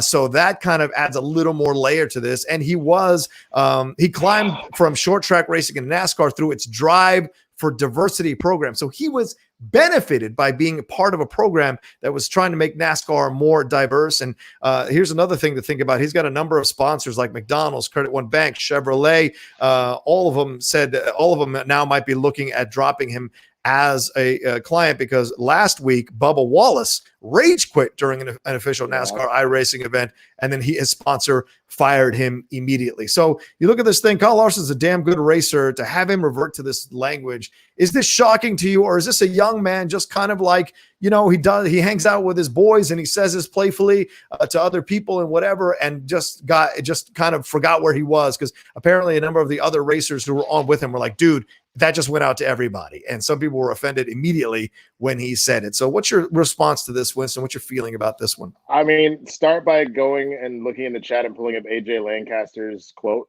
because that's perfect. That perfectly describes that.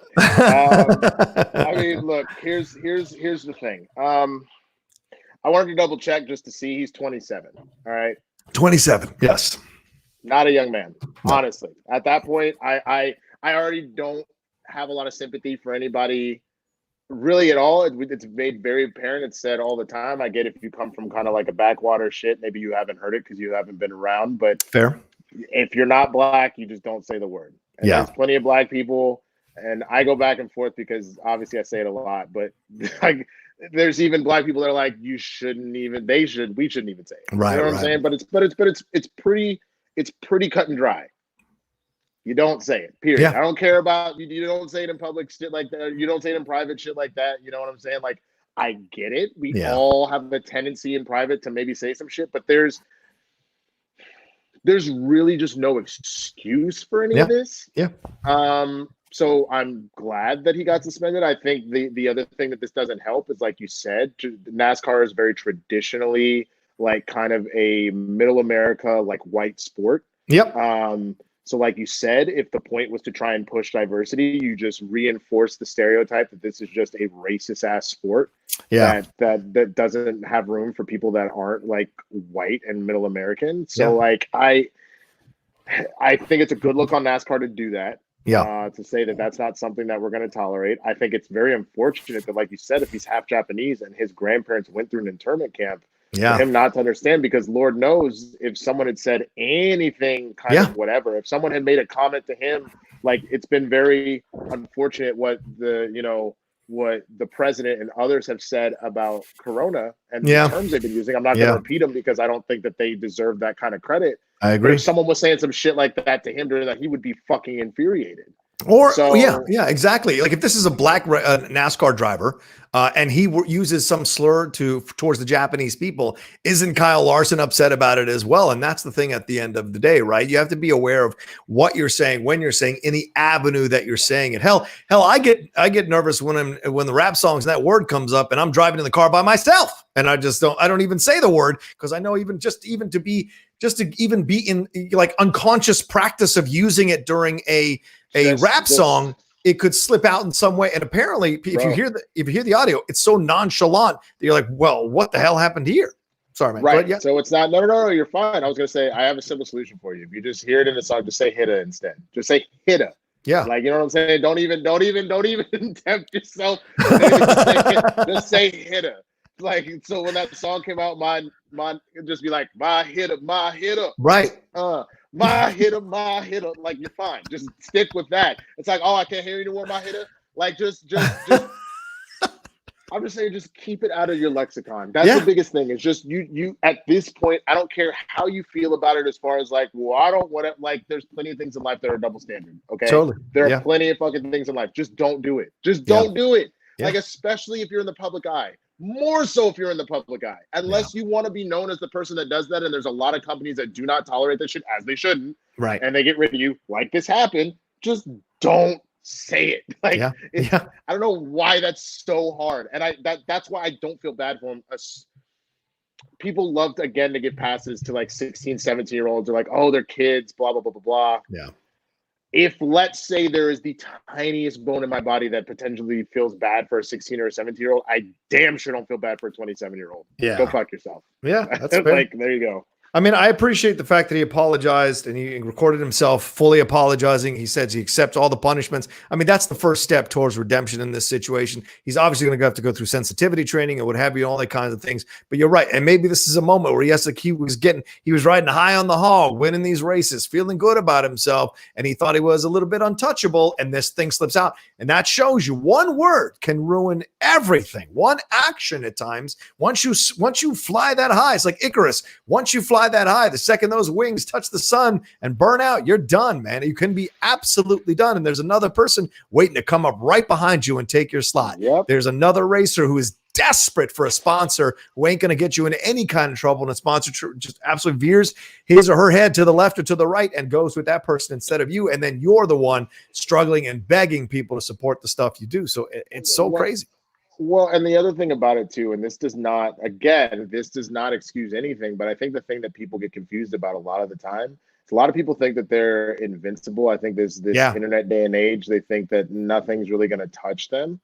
But if you notice, there are literally less than 1% of the people that are actually Teflon, that when they do something terrible, that they can make an apology, take a little heat off for a little bit, and make a comeback. It doesn't. It's not a thing. You have to be a once in a lifetime type person, and they don't even deserve that pass, in my opinion.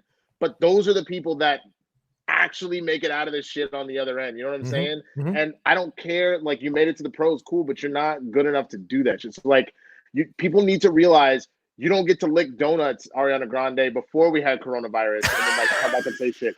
You don't get to say coronavirus isn't a big deal, Vanessa Hudgens, and then all of a sudden make a comeback. You know what I'm saying? Like, you don't get to say the N-word, like, for doing a virtual race and think that you're just going to get out of this unscathed. And I think that's the thing that people keep forgetting, is that the world is watching you. The world is all the time, always watching you, especially because of the internet. So stop. Look, man, I'm super low key. You know, I have 12,500 subscribers on YouTube, and it's not that much. And as you're building, you know what I'm saying? You want to get to more and more. But like, even I'm like super hyper aware of what comes out of my mouth when I do these things, when I host these shows. And I host a lot of shows on here, man. So I have to be more aware that nothing comes out that I don't absolutely mean or can stand behind. It can get crazy. You know what I'm saying? I love to tease you about Black Planet, but like, real talk, it was one of those things where I'm like, okay. But it wasn't like bad enough that I was like, Rocha, fuck you. Right. It was never anything like that. But hit up what Ant Money just said in the thing. I gotta give a lot of credit to NASCAR about this, because this is a very solid point. Which one? I see. Yeah. And that's a solid point. At least NASCAR did something. I remember being infuriated that the Eagles, which has been predominantly, like, I know obviously the NFL is like 70% black or something like that, but the Eagles have been like regarded as like essentially one of the blackest teams in the NFL for a while. Because remember, you had Donovan and Terrell Owens at one point. Then you brought in Shady McCoy and Deshaun and not Deshaun. Deshaun Jackson. Jackson. I'm sorry. So like you had a very, very black football team, and then you had like a player say something like that, and they did nothing. The NFL did nothing. The Eagles did nothing, and that's embarrassing. Right. So I'm actually, I will say that I agree with Ant. I do give NASCAR some credit, because I would not have expected that. Yeah. Honestly. Yeah. Well, and I think this is the deal. These, they can convey any image they want, but NASCAR and all sports understand they need that diversity attention from fans. No sports league is going to survive with just white fans or just black fans or just any race fans. They need to apply to a large number of fans. Hell, even country music has started to have black people in it. So, you know, that's they opening the doors, because they know they have to survive as a medium or as a thing. And NASCAR, this is the quote from NASCAR. They said in a statement, NASCAR has made diversity and inclusion a priority, will not tolerate the type of language used by Kyle Larson during Sunday's iRacing event. Our member conduct guidelines are clear in this regard, and we will enforce these guidelines to maintain an inclusive environment for our entire industry and fan base. They get it too. Look, and they know, I'm sure they're very aware of how NASCAR is viewed as a, you know, like a country white sport. And the truth is that hasn't been the case for quite some time. Yes, there are definitely those drivers that are in there, and they may still be the predominant number of drivers in there, but you're started to see drivers from different countries, drivers of different races. Even there's rumors of, and of course we've had a multi-gender, we've had, women and men driving in the same race, like we had with Danica Patrick. So they know they have to expand the acceptance to stay alive as a brand. And so they take diversity very seriously. And I agree with you, man. I'm encouraged by the way NASCAR acted quickly and put out the suspension immediately and put out the guidelines for what this guy needs to do, because they will not tolerate. And I respect that, because if there's one sport you think might gloss it over or ignore it, that's the fact that they didn't. It's incredible. Yeah. Agreed. I think the other thing that's super interesting, and this is something that all businesses, sports are a business, but all businesses can take as a thing. Yeah. You hear all the time in all these like gangster movies and stuff, you got to pay the cost of doing business. And so the truth is, do I wish that like they were good natured and they were doing the diversity thing because it's the right thing to do? Of course. But let's be real. That's not why they're doing it. They're doing it because they know, like you said, to survive, they have to do the right things.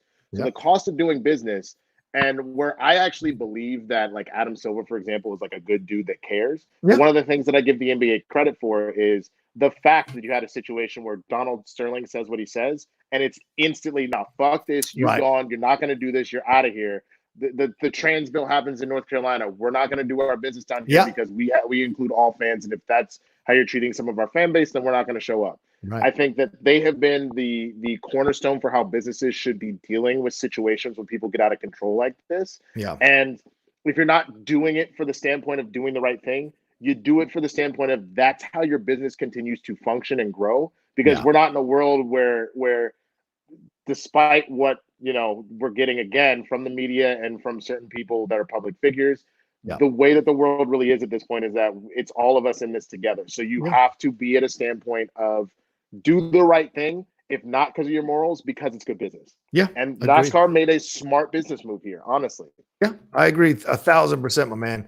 1,000%. And hopefully this will be the example down the road for other leagues to follow if they're not already following that example already. So down the road, we'll see how this goes on. All right, I'm dropping the link in for people who want to come and ask us questions live right there. Please still keep sending in your Streamlabs and your Super Chats. Those things kind of like keep the lights on. They allow me to pay Winston for coming on the show or Jay for coming on the show. So please send in your Streamlabs, send in your Super Chats. Show how much appreciation you have for these gentlemen taking their time to come on the show. The second thing is this. We have 120 y'all watching. Thank you so much for joining us. Almost 130 y'all, but only 68 likes. Please swing that cursor over, hit that like button. Let's get over 100 likes. Let's get over 120 likes before we wrap this thing up before 4 o'clock. I would really appreciate it. Just kind of put another positive spin on this as we keep doing more and more of these shows rather on Game Time. And there'll be more sports content coming as well. So I'm looking forward to that. All right. I'll guilt trip y'all real quick. For every single time you send in a Streamlab or a Super Chat, that's one less grocery run job I have to do. That's one less time I'm exposing myself to this horrible virus. Now I'm happy to do it because I'm helping people out. I'm helping so many old people. I'm helping so many immunocompromised people. I'm happy to do it. But that is one less job I have to work if you just send in a question. Just send in a question. That's all I'm asking. Send in some money with that question. Absolutely. Yeah, absolutely. All right, let's move on to the worst part of the show already, and that is Ezekiel and Dak Prescott of the Dallas. At least the worst part for Winston, the Dallas Cowboys quarterback. And this is according to TMZ. Dak Prescott and running back Ezekiel Elliott skirted the rules of the coronavirus and social distancing guidelines with a large party this weekend at Prescott's house, which included videos and photos, and said at least 30 guests, 30 were at Prescott's house for a birthday party on Friday night. Though the number of people in attendance wasn't clear from the photos, social distancing guidelines did not appear to be followed. According to the Fort Worth Star-Telegram, Prosper Police responded to reports of the party on Friday, but the officers could not verify that CDC guidelines were being violated. The paper also quoted a person close to Prescott who denied the Cowboys quarterback violated social distancing rules. I mean, what's he going to say, right? Still, this party came less than 2 weeks after Prescott was seen working out and not social distancing with Dez Bryant. Texas has a stay-at-home order to limit the spread, and they're saying they prohibit gatherings of 10 or more people.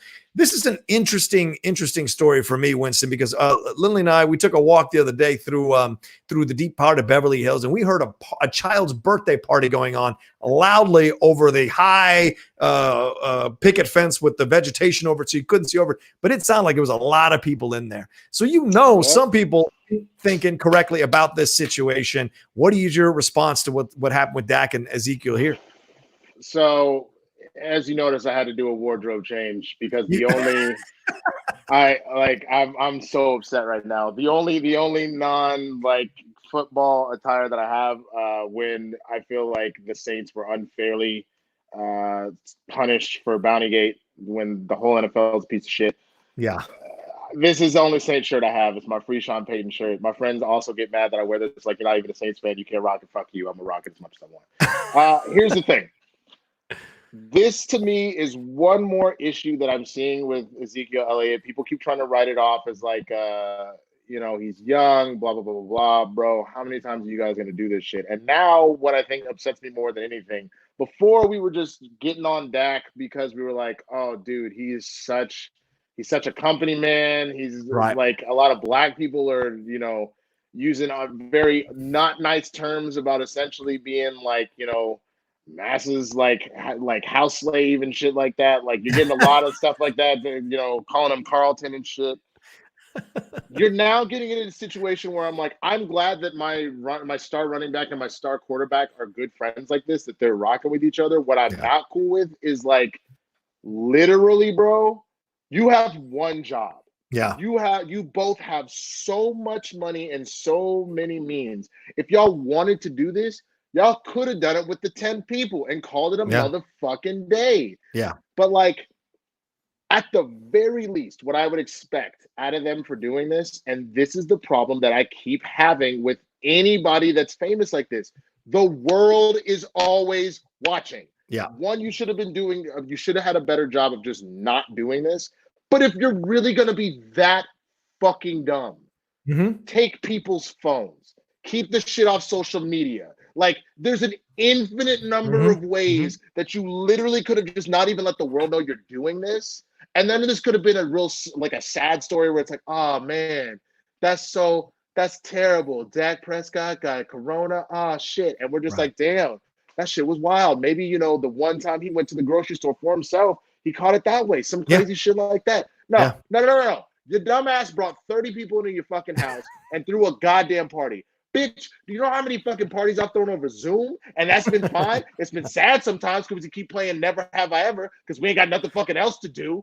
Like, you know what I'm saying? We're playing Digital Flip Cup. That shit's embarrassing. Wow. But like, come the fuck on, bro. Like, you don't have like 20 PlayStations in your motherfucking house already because you have all the money in the world. Like, this pisses me off to no end. Yeah. Like, it really does. It's like this motherfucker gets a goddamn payday and this is what he wants to do. Like, no, it's a great point. You brought up a series of great points here, Winston. At the end of the day, it's about like, why do you feel the need to do this? Once again, we go back to this feeling of like, hey, it's not going to affect me. I'm impenetrable. I'm young. I'm healthy. I'm working out. We saw Oklahoma State's coach say that stuff a few days ago, saying, "Oh, we're going to put this thing together by May. It should be. We're going to be playing by the fall." Blah blah blah. You had Dabo Swinney for the Clemson Tigers coming out saying, "We're going to go. We beat the Nazis. We landed on the moon. We can beat this." It's like, you fools aren't playing with a full deck when you talk about this stuff, and it's not the invisible enemy. We know exactly where the hell this thing is. And if you, by example, as the quarterback of one of the most prominent franchises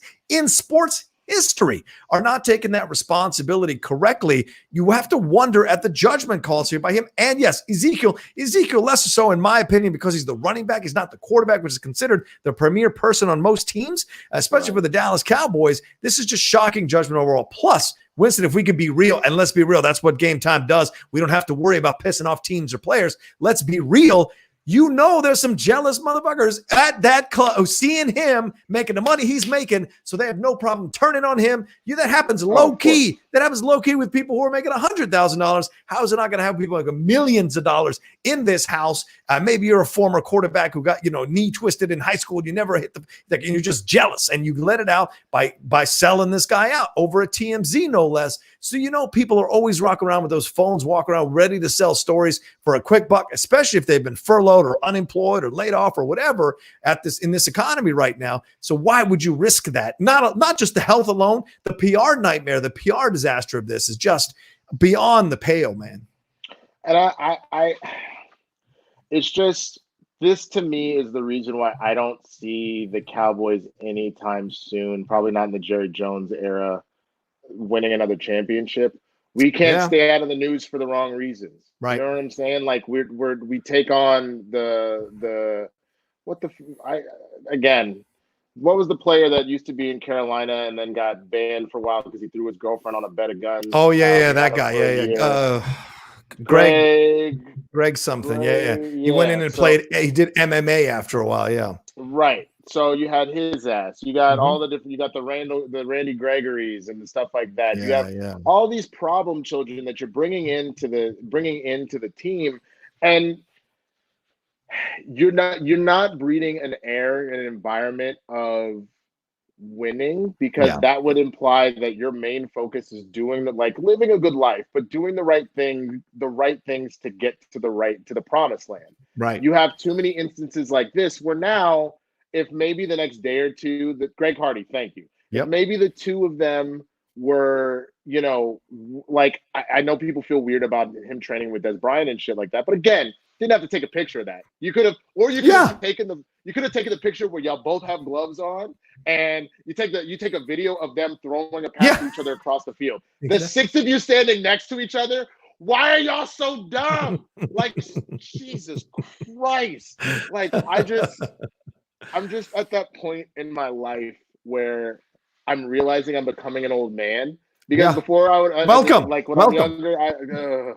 because before I'd have been like, whatever, like, shit. I mean, you dumbasses, like, you should be doing it. I'm just like, bitch, you're getting paid how much to do what? Like, I got mad at Eddie Lacy's fat ass that used to play for the Packers, because the dude literally unless we found out he had a thyroid issue, which I haven't heard anything about that, you're literally getting paid multi-millions of dollars to play a sport that you supposedly love, but your ass can't work out and not eat enough. Like, if Marvel paid me today to go and be like Falcon in training or some shit, to go be Static Shock, my bitch ass would be doing so many sit-ups and I would never touch a burger again. Ain't nobody paying me that shit right now. So I'm moving at a slightly slower pace to get to that point. I do not understand these dudes that are getting paid so much money and fuck up this hard. I don't get it. I don't get it.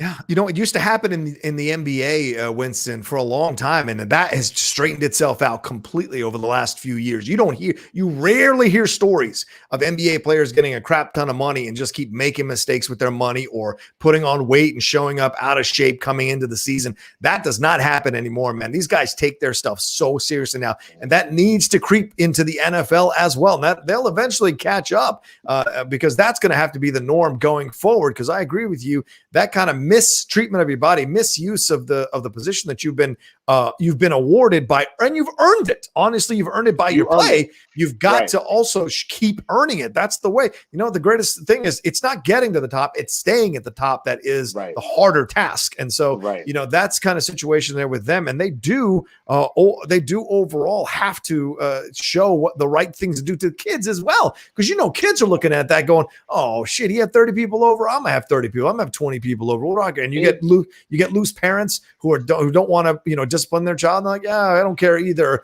Bring 20 people over. It's not real. It's not coronavirus. It's not real.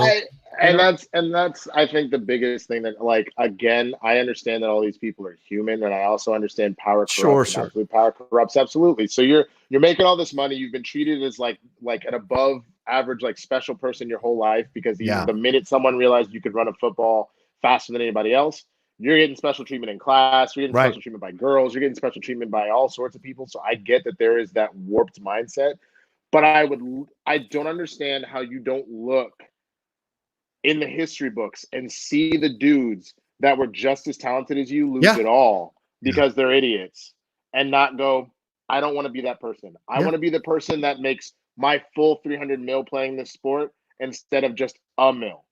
I don't want to be the person that, like, gets remembered for, hitting my kid or, like, my girlfriend. I want to be remembered for the dude that hit harder than anybody else on the football field and won championships. Like, again, what doesn't make sense to me, I would love to believe that people could just be morally good, but I know that that's not how the world works. but I do not understand just from a logical business standpoint why you aren't doing the right thing, because it pays more dividends than being an idiot. Yeah. You know what I'm saying? Than being irresponsible. It's a great point, man. The sports world is littered with examples of what not to do in situations when you've been paid, when you've got status, things of that nature. So hopefully they get fined correctly, and hopefully this becomes what do you call this? Like a case for anybody else to look at, a cautionary case study or a cautionary tale of what not to do for these teams. So we shall see. All right, we've got some Streamlabs that rolled in. Winston, looks like your Go ahead, I'll request. put my hoodie back on. All right. Haskell 420 donated. He said, hashtag Joe Thomas is trending. Why? Because at PFF tweeted, game on the line, one passing play, one-on-one matchup. Who are you picking, Joe Thomas or LT? So, fans of both the NFL are losing it. Thomas is the GOAT, and would stop LT. In my opinion, they're on crack. It's LT. I don't know. That tells me that people have been inside too long to think that's the matchup, LT and Joe Thomas. I don't know what you do. Lawrence Taylor or LaDainian Tomlinson? I think LaDainian Tomlinson is who they're saying, I think. They're saying who, if you had one play and you need them to get you the yards? Yeah, I think so. Is Joe Thomas going to stop that player, or is LT going to get the job done? I guess that's, again, the question is, I think they're talking Lawrence Taylor, though. Because are they? Okay. Because I think they're talking about which of the two can make the play that you need to stop that situation. Gotcha.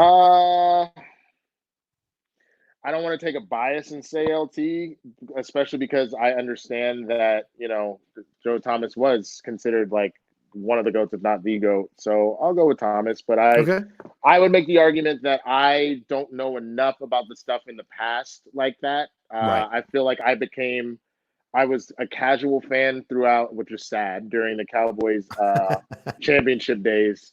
And then I became like an actual football fan, probably like the end of high school, beginning of college. So unfortunately, I'm talking like the Quincy Carter days and right around the birth of Romo and all that kind of stuff. So Thanks. I wouldn't know as well, honestly. No, you're right. It is Lawrence Taylor versus Joe Thomas. That's tough. I can't take a Brown over a Giant. I just can't. I know Joe Thomas, he blocked for 20 different quarterbacks in his lifetime, and God love him for that. But I can't take a Brown over one of the greatest linebackers to ever play the NFL and one of the most fiercest linebackers to ever play in the NFL. Lawrence. I mean, my man broke Joe Theismann's leg in half, son. I don't go against him. I'm actually gonna go back. I'm gonna take Lawrence Taylor for one reason only. He was in the movie The Water. He was in the movie The Water Boy. that by itself spoke just everything. That spoke literally everything. Tell you what, I'll go the next level and take him for Any Given Sunday when he legitimately got into scrapes with Jamie Foxx, which I love the fact. And this is just got out of cocaine rehab, Lawrence Taylor. So this is not a man you want to mess with. Let's see here. We got a super chat that came in from Dragon Rainbow. Some NHL players need to mentor other leagues. Okay, I think that's fair. Overall, I don't know enough about hockey because the only thing wider than NASCAR is hockey as far as sports go. True. So Very true. What are they, like 3 black people with all of hockey? And I actually heard they're not bad. Like the 3 black dudes, hell no, brothers out here, they're not the best. Yeah, they're like top players in the league is what I've heard, is that they out here just skating on fools, literally. Yeah. So, but I agree. You don't hear of a lot of hockey players getting in trouble. Maybe it's because they get to just fist fight each other every now and again, and the worst they get is a penalty box afterwards. Right. Maybe that's it. You just need allow a couple fist fights to happen in football and basketball, and then maybe they won't go and do a bunch of dumb shit outside the field. I'm trying to find Lindsey Vaughn's boyfriend because he's a black hockey player. PK Subban. Yeah, PK Subban. Very good hockey player. Bro. Tiger was the golfer. I don't know. Maybe Lindsey Vaughn got a thing for the brothers, man. She went for the brothers that play white sports. That's her shit. Let's make it clear. He said brothers, not me. I'm apparently not allowed to say it. He said brothers, not me. But yes, I think she does have a thing for our friends here that play their white sports. Man. That's right. Got to give him love. And PK Subban is a damn good hockey player for the as a Nashville Predators. He is damn good. So there you go. So you got your situations in that way. All right, two more Streamlabs real quick. PC donate a little bit of money with no comment. Thank you, PC. Is very kind of you. Mr. Datvo donated a big one. Said, thank you, Outlaw. Thank you, Winston. Please stay safe. Everyone, please treat and tip your delivery people as well as you can. Absolutely.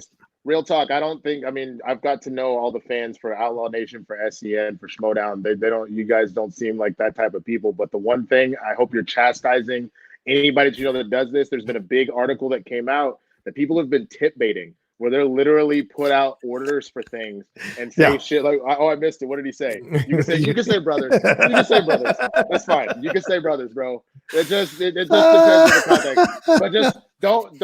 All I was gonna say is don't be that person. There have been people that legitimately, and I was talking to you about this before. There are people that will put in orders and say that they're gonna put up like a $15 tip once they get their shit, because you are allowed to change tips. They drop it to $0. Please don't be those people. There's nothing more soul crushing and making me lose faith in humanity than when I put in an hour and a half of my time to make sure people are getting food.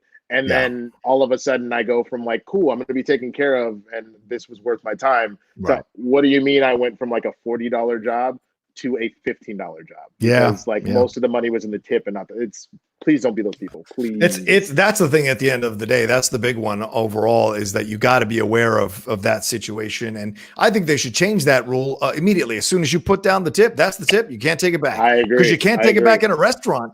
You certainly shouldn't be able to take it back 3 days later on a delivery, for God's sake. Especially not like the only thing that I think that would be okay with that, if there was something along the lines of like, you can see that there's a really shitty thing that happened. If like all of a sudden you're like, this motherfucker bought the beer and kept it. You want to file a complaint about something like that? That I'm fine. But like to just do it so you can get, don't be those people. Yeah, don't be those people. But apparently, sports. We can go back to sports.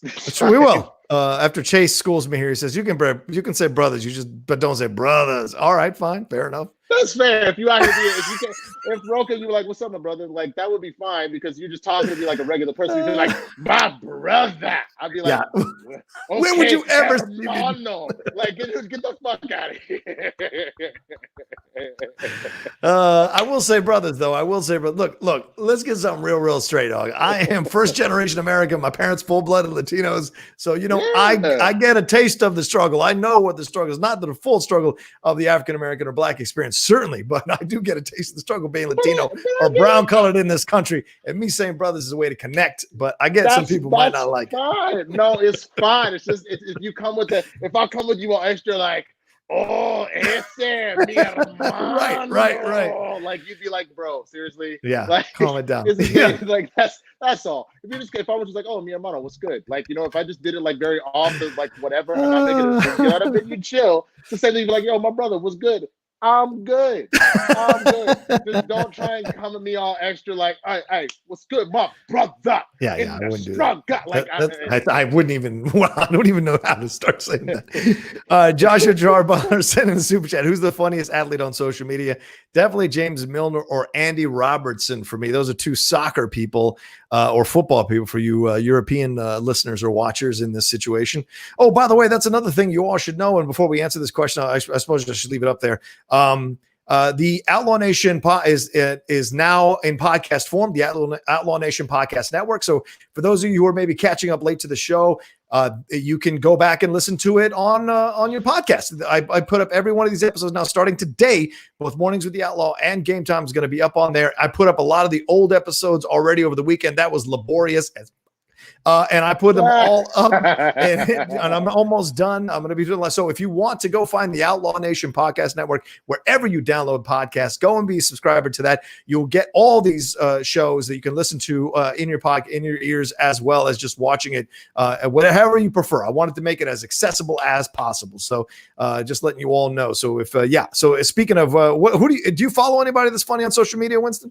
I mean, I think Michael Thomas is hilarious. I think that because he mainly is just like, man, y'all dumb. And he says stuff like that. I think that Ocho Cinco, he was on there a lot, but he was funny. I thought that I love listening to T.O.'s podcast now. I think it's very interesting because it's like, obviously T.O. was kind of ridiculous, but Terrell Owens. T. Oh, really? Wow, I didn't even know he had his own podcast. That's fascinating. He has his own podcast. I think it's called Get Your Popcorn Ready. It's him.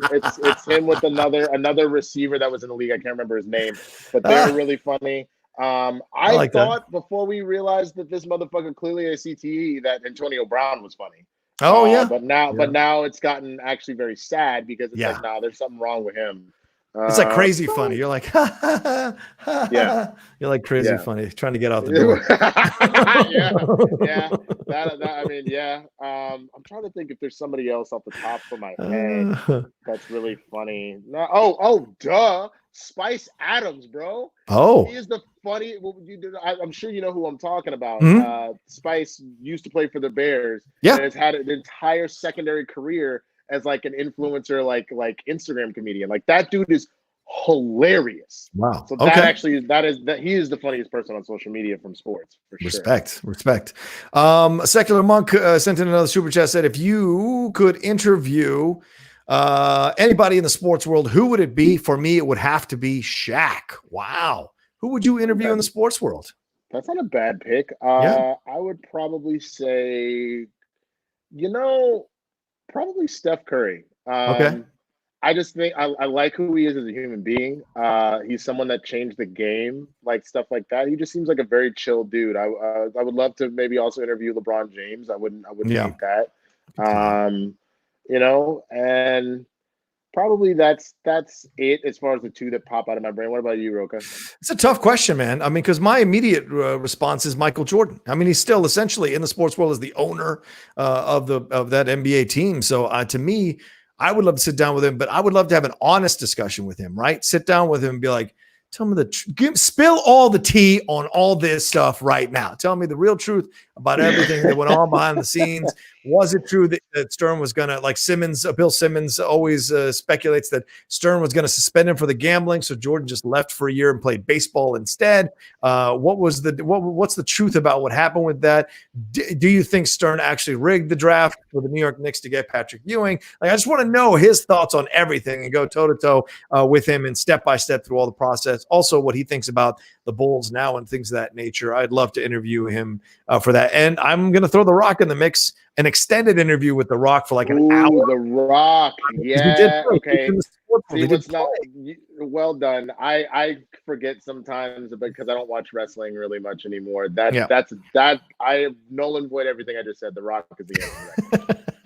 Yeah. That's a brother that I would interview. All right. Anyway, let's move on. Let's see what we got next.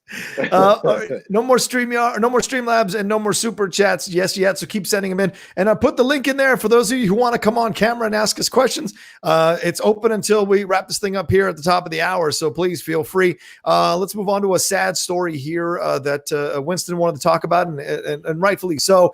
And that is former Minnesota Vikings and Seattle Seahawks quarterback Tavares Jackson sadly died in a car crash last night. He was 36 years old. Tennessee State spokesperson confirmed Jackson's death to ESPN.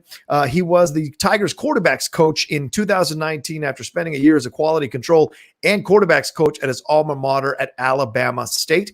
According to the Alabama law enforcement agency, Jackson was involved in a single vehicle crash at 8:50 p.m. Sunday night.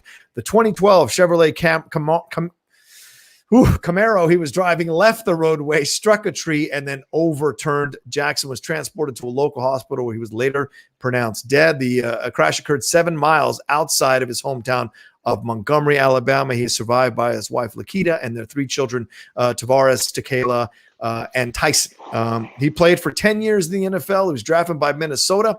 He started 21 regular season games, even won a Super Bowl as the backup for Russell Wilson in 2013 for the Seattle Seahawks. He even backed up Brett Favre when he slid in there after Favre was signed by the Minnesota Vikings, and he said that he was nothing but pure class. And of course, Pete Carroll and Russell Wilson, a number of former players, released statements on Twitter, bemoaning the loss of Tavares Jackson to this car accident. Sad situation, don't you think there, Winston? Only 36. Man. That's the thing. And I think the other thing that scares me a lot about Corona is the fact that, like, that's not the only thing that causes death. You know what I'm saying? True. Like, still have shit like car accidents and stuff. I think the one thing that I'm curious about. I wonder if it was just like, an accident just happened. Like, did he see a deer or something? Like, whatever. Was this a situation where he was maybe under the influence? It was Easter Sunday. It was late at night, so you never know. So, like, there is a lot of questions I would love to have answered. But I think more importantly, I just think it's exactly that. Jackson really was. He was very talented. Everything that you're seeing from everybody, you never heard a bad thing about him. Yeah, true. Very true. It's another sad case of a retired athlete leaving behind his family like that. I mean, this is the second big one we've heard behind Kobe earlier this year. I hearts out to the Jackson family, man. Like that, this is rough, and to the Seahawks nation. I know, obviously, played for a lot of teams, but that's where he's most famous for. And, everybody, please, like appreciate what you have, because you never know. You really never know, man. And appreciate the time you have with the people that you have around you, because you never know when they're taking off in that car. If it's the last time you will see them for whatever reason. It's a great point you bring up there, Winston. The Seattle Seahawks on Twitter released a statement saying the Seahawks are stunned and heartbroken to learn of the tragic passing of a legend, Tavares Jackson. T-Jack earned the respect of the organization and teammates with his competitiveness, toughness, and professionalism. Our deepest condolences to go out to his family and friends. People forget he played for the Seahawks 2011, played 7 games with a torn pectoral muscle just to give them a chance to win games. Then came back after he was traded to Buffalo, or left to sign with Buffalo for a year. Didn't play at all in Buffalo. They came back, backed up Russell Wilson, and he was the first backup quarterback to actually play in a Super Bowl in the last 20 years. So he did play in that Super Bowl for the Seattle Seahawks when they won their championship. So that's an incredible legacy to leave on so many levels for a guy who didn't 100% get there as a full-time starter, but certainly got there in different ways and got a ring and actually played in that game to get the ring. So props to him. Yeah, man. Such a shame. Let's move on to our next story here. And please, come on, guys, get me over 100 likes. We're at 99 likes right now. I've got 139, 140 you all watching right now live with us. There please get us over 100 likes. Nice. All right, let's start moving towards 150. Come on, we got a few minutes left. Let's get going. And that's all right, let's bring in our first video guest here. This could be some trouble, man. We're bringing in the Wheelman. Oh, crapola, man. All right, Wheelman, what do you got to say to the boys? Oh, you know what? I'm going to be nice today. Man, you did have to wear that Cowboys crap, though, didn't you? I mean, look, it's fine, bro. Like, it is what it is. Ain't nobody got to love what I be wearing. I don't know what you wear. You all of just on your face. You probably wearing some Giants bullshit and some Steelers shit. Panthers? I don't know. Is you wearing any Panthers stuff? Yeah, exactly. I heard about the Panthers news. Yeah. Well, what's your feeling about that? Do you like McCaffrey getting $16 million? Oh, yeah. He deserves it if anybody on the team does. Yeah. He does. Now, do you like this idea of what's-his-face coming in to Teddy Bridgewater? You like him coming in for Carolina? Do you like that choice too? I don't mind it. You need a veteran presence who, he did pretty good. And so, I mean, with what we've got to work with, you sort of have to take what you can get. That's for sure. What do you feel about Drip Drip? What do you feel about the team Swag's possibilities in the Schmodown there, Will, man? It's not looking good. I can't say too much, but I literally just finished watching it. Okay, we can't say anything. No spoilers. No spoilers. Which match? I'm just checking. I don't remember which match. The Spider and Ace. The Spider. Oh, that's a good ass match. I'm gonna tell you right now. That's a good ass match. All right, you know what I'm saying? So I can't say anything because I just watched it off the Patreon. Yeah, that's right. We can't say anything. So there you go. There's your Patreon plug. We'll spoil it on Backstage tomorrow for sure. But what is your feeling? What's your question, my man? No question. Just wanted to stop in. And did y'all? I don't know if y'all have talked about where the XFL declared. No, we were going to get to that. Get there, Let's get to it. I mean, we were just about to talk about it. The XFL canceled operations a few days ago, much to the chagrin of a lot of players and a lot of people involved. They were surprised by it because they thought it was just going to be a suspension of services or suspension of play, and then they were going to come back and maybe even pick it up in the second year. But now they canceled everything. No, it's gone. Yeah, and they filed for bankruptcy today, this morning, Chapter 11 bankruptcy, the XFL. Vince still hasn't said a word. Vince McMahon has not even released a statement on his own about the situation. He was worth $2.9 billion when this whole thing started. He is now down to $1.9 billion. Maybe losing $1 billion keeps you quiet. I don't know, but it's a tough loss to take overall. Yeah.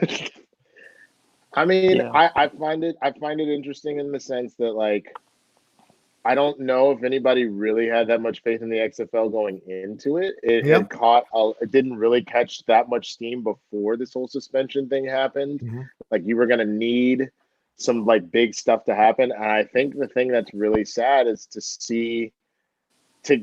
essentially get your legs swept out from underneath you before you even had a chance to plant your feet. Like, that's the thing that I think is ultimately sad. I don't feel bad for billionaires. The billionaires, they'll be fine. Like, does suck to lose $1 billion.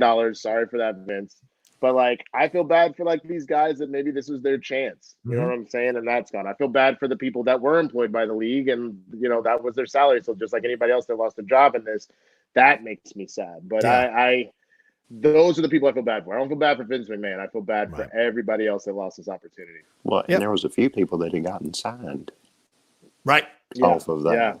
Yeah. You're right. They went into the NFL. You're right. They would have a shot. Yeah. We don't know what's going to happen, obviously, whenever stuff comes back. But yes, they had kind of used or parlayed their few weeks of play into getting signed by other teams to at least be in contention for a roster spot on an NFL team, which of course is going to be more money than what they get paid at the XFL. So in that way, he did kind of help some people for sure. You make a good point there, Wheelman. But let me say something to what Winston said here. The league received strong week 1 reviews and an average of 3.12 million viewers per game in week 1. However, the average dropped every week and hit about 1.5 million in week 5, which is a decrease of 51%. Attendance had averaged about 18,614 people per game, which is about 20% higher than the average attendance at the AAF games, the Alliance of American Football, in 2019. So in that respect, people were coming out to the games for sure, and they were being covered legitimately by some legitimate sportscasters, by some legitimate networks, and the NFL was trying to really push this idea of the XFL because they could see it as kind of a farm league, as Will just pointed out, some people getting signed by the NFL. So it had possibilities, certainly stronger possibilities than they did when they first launched it way back when you had cameras going up cheerleader skirts and things of that nature. But I still didn't like the idea that they were interviewing players on the sideline in between plays. That drove me nuts. As a player, like I was like, get the camera at him. Can you imagine the Schmo announcement coming to interview me in between round 1 and 2? I would not be wanting to talk to anybody between round 1 and 2. And as someone as a former competitor, bro, like that would drive me crazy because you're in the zone. You're trying to focus on what's at hand. Yep. It's already like a thing when they want to do interviews in between halves. I mean, that's fine. You got a second to try to collect your thoughts. Right. But like, there's a reason why they only interview coaches after a quarter is over. And they're only interviewing the coach because it's like, cool, I'm gonna let the assistant coach handle this for the next like 30 seconds while I go talk to this reporter. But that's why you see that. It's like, that's when they do that. So I kind of hated that too. I think the sad thing is 2020 has just claimed another fucking thing, bro. Like 2020 is relentless and just taking whatever the fuck it wants. It's wild out here in these streets. Yeah. So we'll see. I mean, I think this is pretty much, I can't imagine Vince would want to launch it one more time.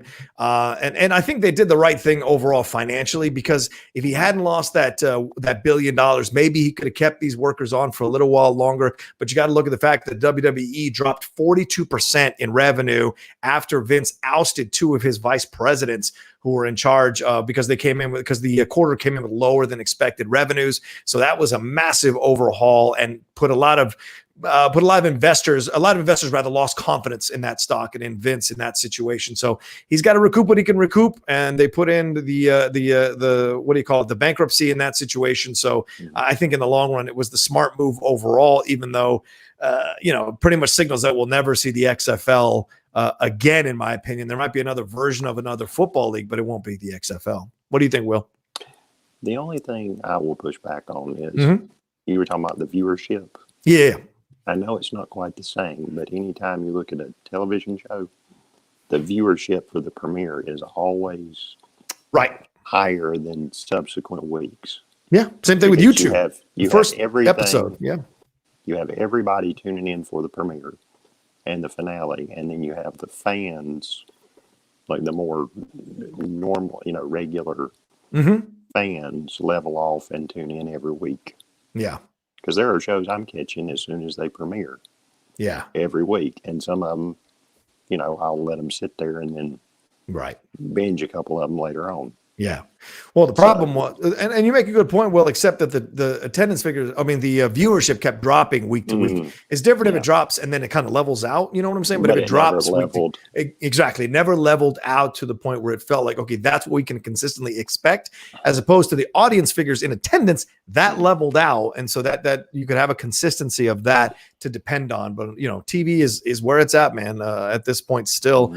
One last thing about the XFL, we'll let you go, Will, too, as well. The filing was made by Alpha Entertainment, which listed the XFL with assets and liabilities ranging from $10 million to $50 million. The largest creditor was listed as the St. Louis Sports Commission for $1.6 million. 7 of the league's 8 coaches also are among the top creditors. What? So there we go. Coaches were involved in this as well, getting paid. So this is a fascinating situation on so many levels. And I'd love to read the book on this. I'd love to read the book on that. So, all right. Thank you, Will. Appreciate you chiming in, man. It's always good to see you, brother. Yeah, no problem. Take it easy. Him, I can call brother. I'm allowed to call him brother. That's for sure. I know that. You can call whoever you want, but it's fine. It's if you made a look at I will my brother from another mother that I see not wearing no rubber. Repping the struggle, Will. Repping the struggle. If you said that, I would have been like, bitch, I will come over to your house and slap the taste out your mouth. That's not what you said. You said later, my brother. That's fine. That's fine. Will, man. Super chat here from Roberto Taylor. He said, great show as always, guys. And go 49ers. Looking forward to their draft this year. The team is just going to get better with 2 picks in the first round this year. Yeah, that should scare the living hell out of anybody in the NFC West. That's for damn sure. I mean, the 49ers were already strong enough. If they pick the right players to surround Jimmy G with in the draft, who knows how big the potential of that team could be. I mean, you could be the old school 49ers in the 80s, man. Like they said, this is a wide receiver deep draft. If you can get him a real threat out there, not just Kittle. I mean, obviously Kittle is great, but like anything else, Kittle isn't like he's big, like he's a big boy, but he's not like Gronk big. I don't think. I mean, like I would love to look at the actual numbers, but like he is a beast. Yeah. If you pair somebody out there with Kittle, like a wideout that can genuinely burn people, oh my God, they're unstoppable. Right. That's literally the reason why the Chiefs' offense is so deadly. You have a wizard in Patrick Mahomes that can throw to both Kelsey and Hill. Yep. And you had Watkins out there occasionally doing some shit. Like they were well-rounded offense. Yeah. You give Jimmy G a wide receiver threat and it's over, I think.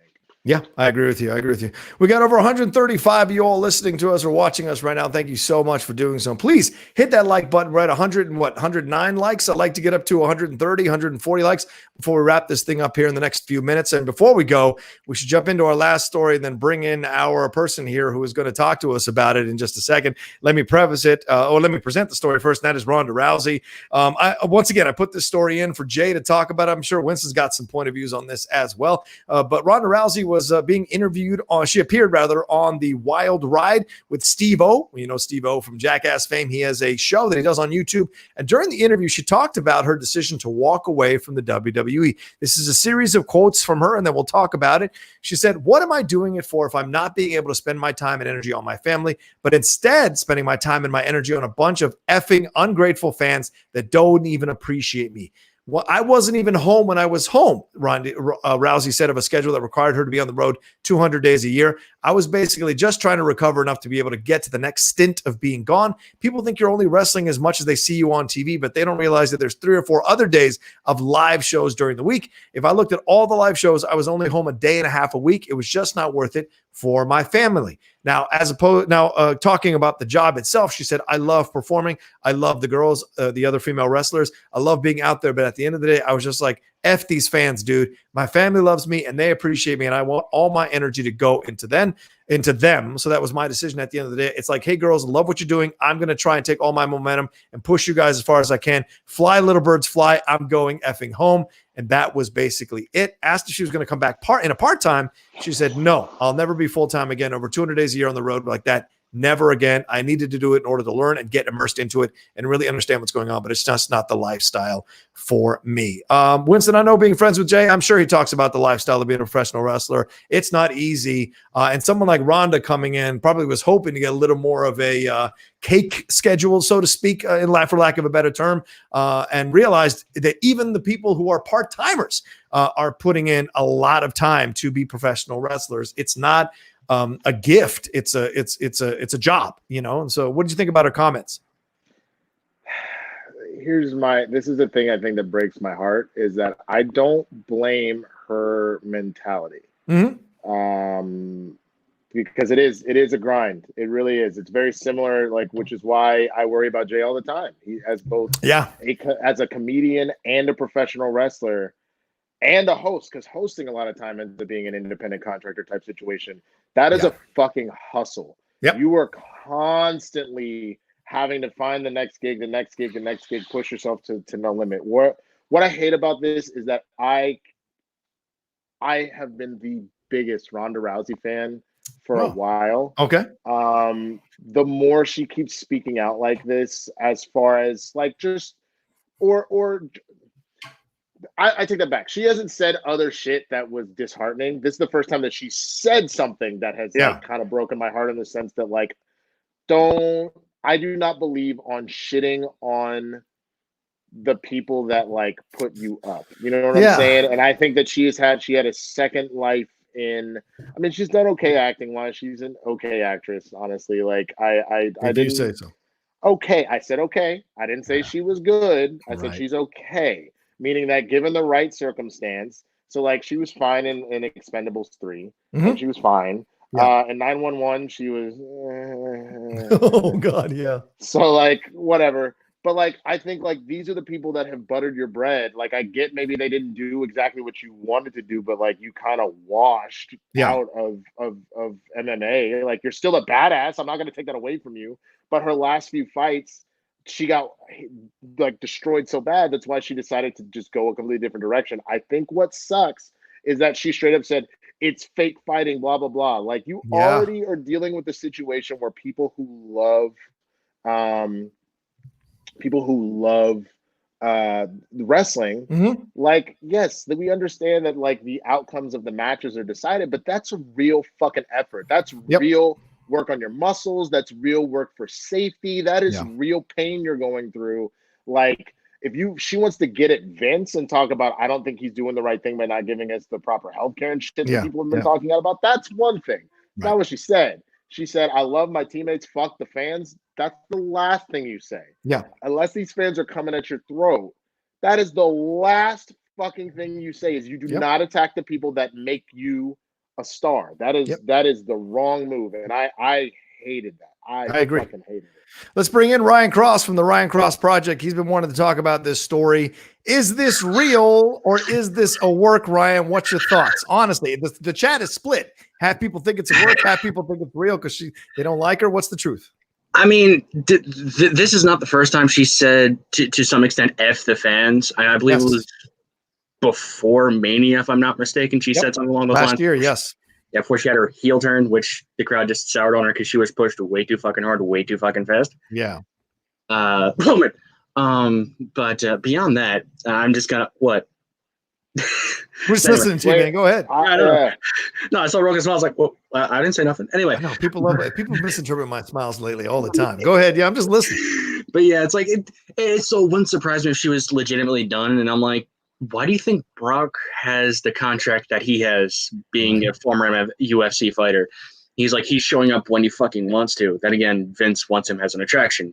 I think they wanted the same thing with Ronda, but I don't know what her headspace was. I'm I think back to a promo. It may have been a written promo, but I still believe it's somewhat the truth from a while ago from Cena, where he said, this is back when he was going against the Nexus or whatever, if anyone wants to pinpoint that. But it was he's missed funerals, weddings, birthdays, and holidays period, because he's doing what he loves. Now, if you don't love it, don't do it. Right. That's This is the schedule you're required to work, Ryan. It's absolutely true. I mean, even in the Chris Benoit documentary, Dark Side of the Ring, that they did, the 2-parter, he mentions that they mentioned that he had spoke about how he had missed his son's birthdays. He'd missed his son's graduate, things of that nature from elementary school to the next grade, things of that nature. Those are the sacrifices these people have to make because they're on the road so many days out of the year. And because they're personal contractors. If they don't show up, they don't work. They're not on salaries. They don't get paid. Those kinds of things that they have to be in a situation about. And so you look at Ronda Rousey, and if this is not a work, then this is her just telling her flat out truth, which she's got a right to say. But the fans themselves, I don't understand the situation. You were brought in to do something. The fans didn't respond to you well. You couldn't fill the Grand Canyon with the amount of wrestlers or people who come into the business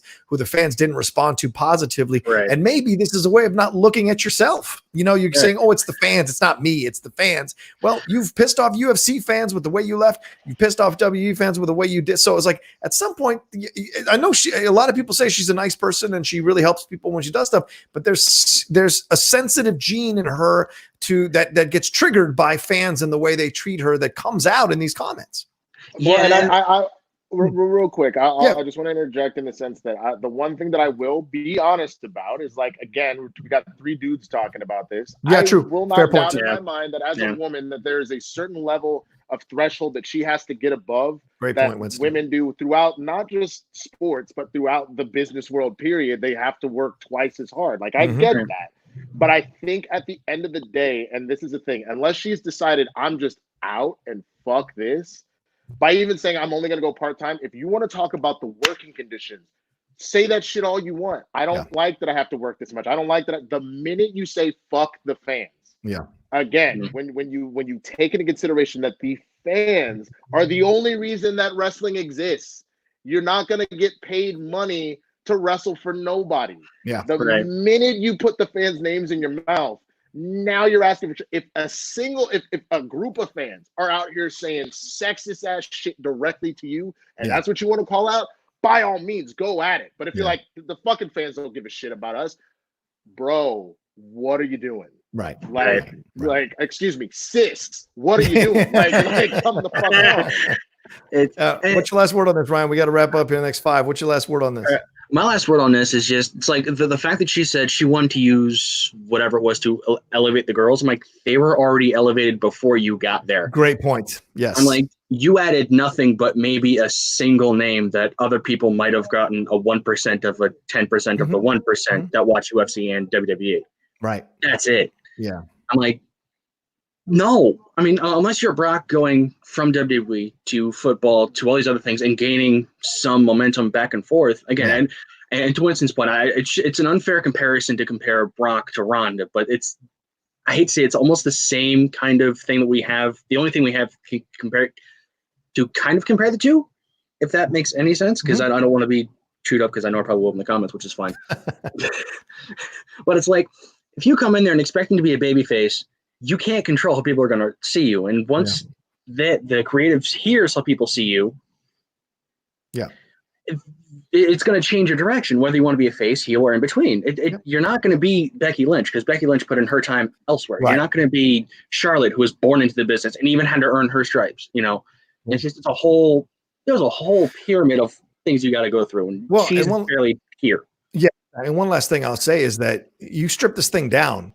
If this is real, then we've got to talk about the fact that she needs a thicker skin in the world, because nothing she does is not going to engender some kind of comments from the fans or booing or derogatory comments in terms. And you're right, Winston, as a woman, she probably takes it at a higher level than any of the male athletes do, because the sexist stuff gets involved. The really offensive stereotypes or offensive comments get thrown her way from fans who think they can just say whatever they want because they paid for their ticket, sit front row and yell at these female wrestlers. I've had some of even the best wrestlers receive some of the most crude comments from dudes sitting. It's not like wrestling fans are all like, level-headed dudes who know exactly how to speak to women correctly.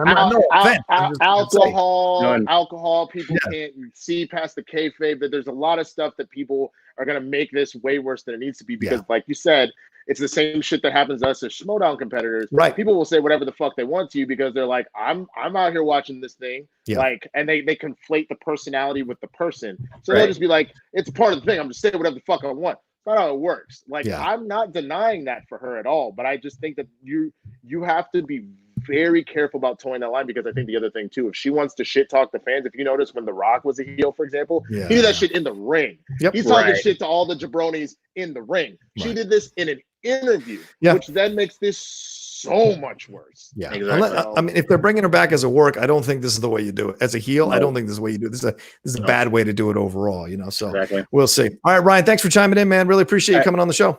Peace, guys. Take care, brother.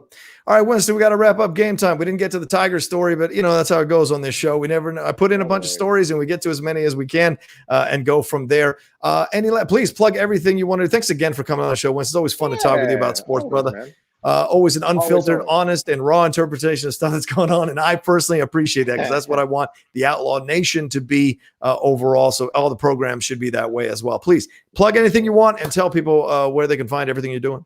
No, of course. You can find me at the Swaggy Blur, THESWAGGYBLURD. It's right there below me. So if you want to check that out, check out my Patreon. Same thing, patreon.com/theswaggyblurred. I've been doing something called the Quarantine Series. My patrons get that.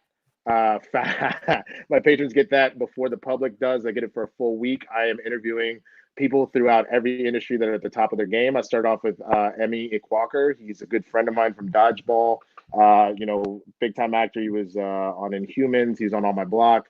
The one that's up right now for my patrons is with Chris Saint. He's a body piercer who actually has his own TV show and whatnot, but he's also a major Twitch streamer. So he talks to me about that and how he got into streaming and stuff like that. I've been doing a lot of stuff like that. I've been shooting some quarantine sketches, which are coming up too. And a lot of my patrons, they get credit for that because I can only do that because y'all are supporting me. And then Blurs in the Hood, please come and watch it. We'll be up tomorrow, 2:00 p.m. Pacific. Please support that as well. Other than that, I love y'all. I'm just glad to be here. I'm here as much as I can be. And thank you for having me, Rocha.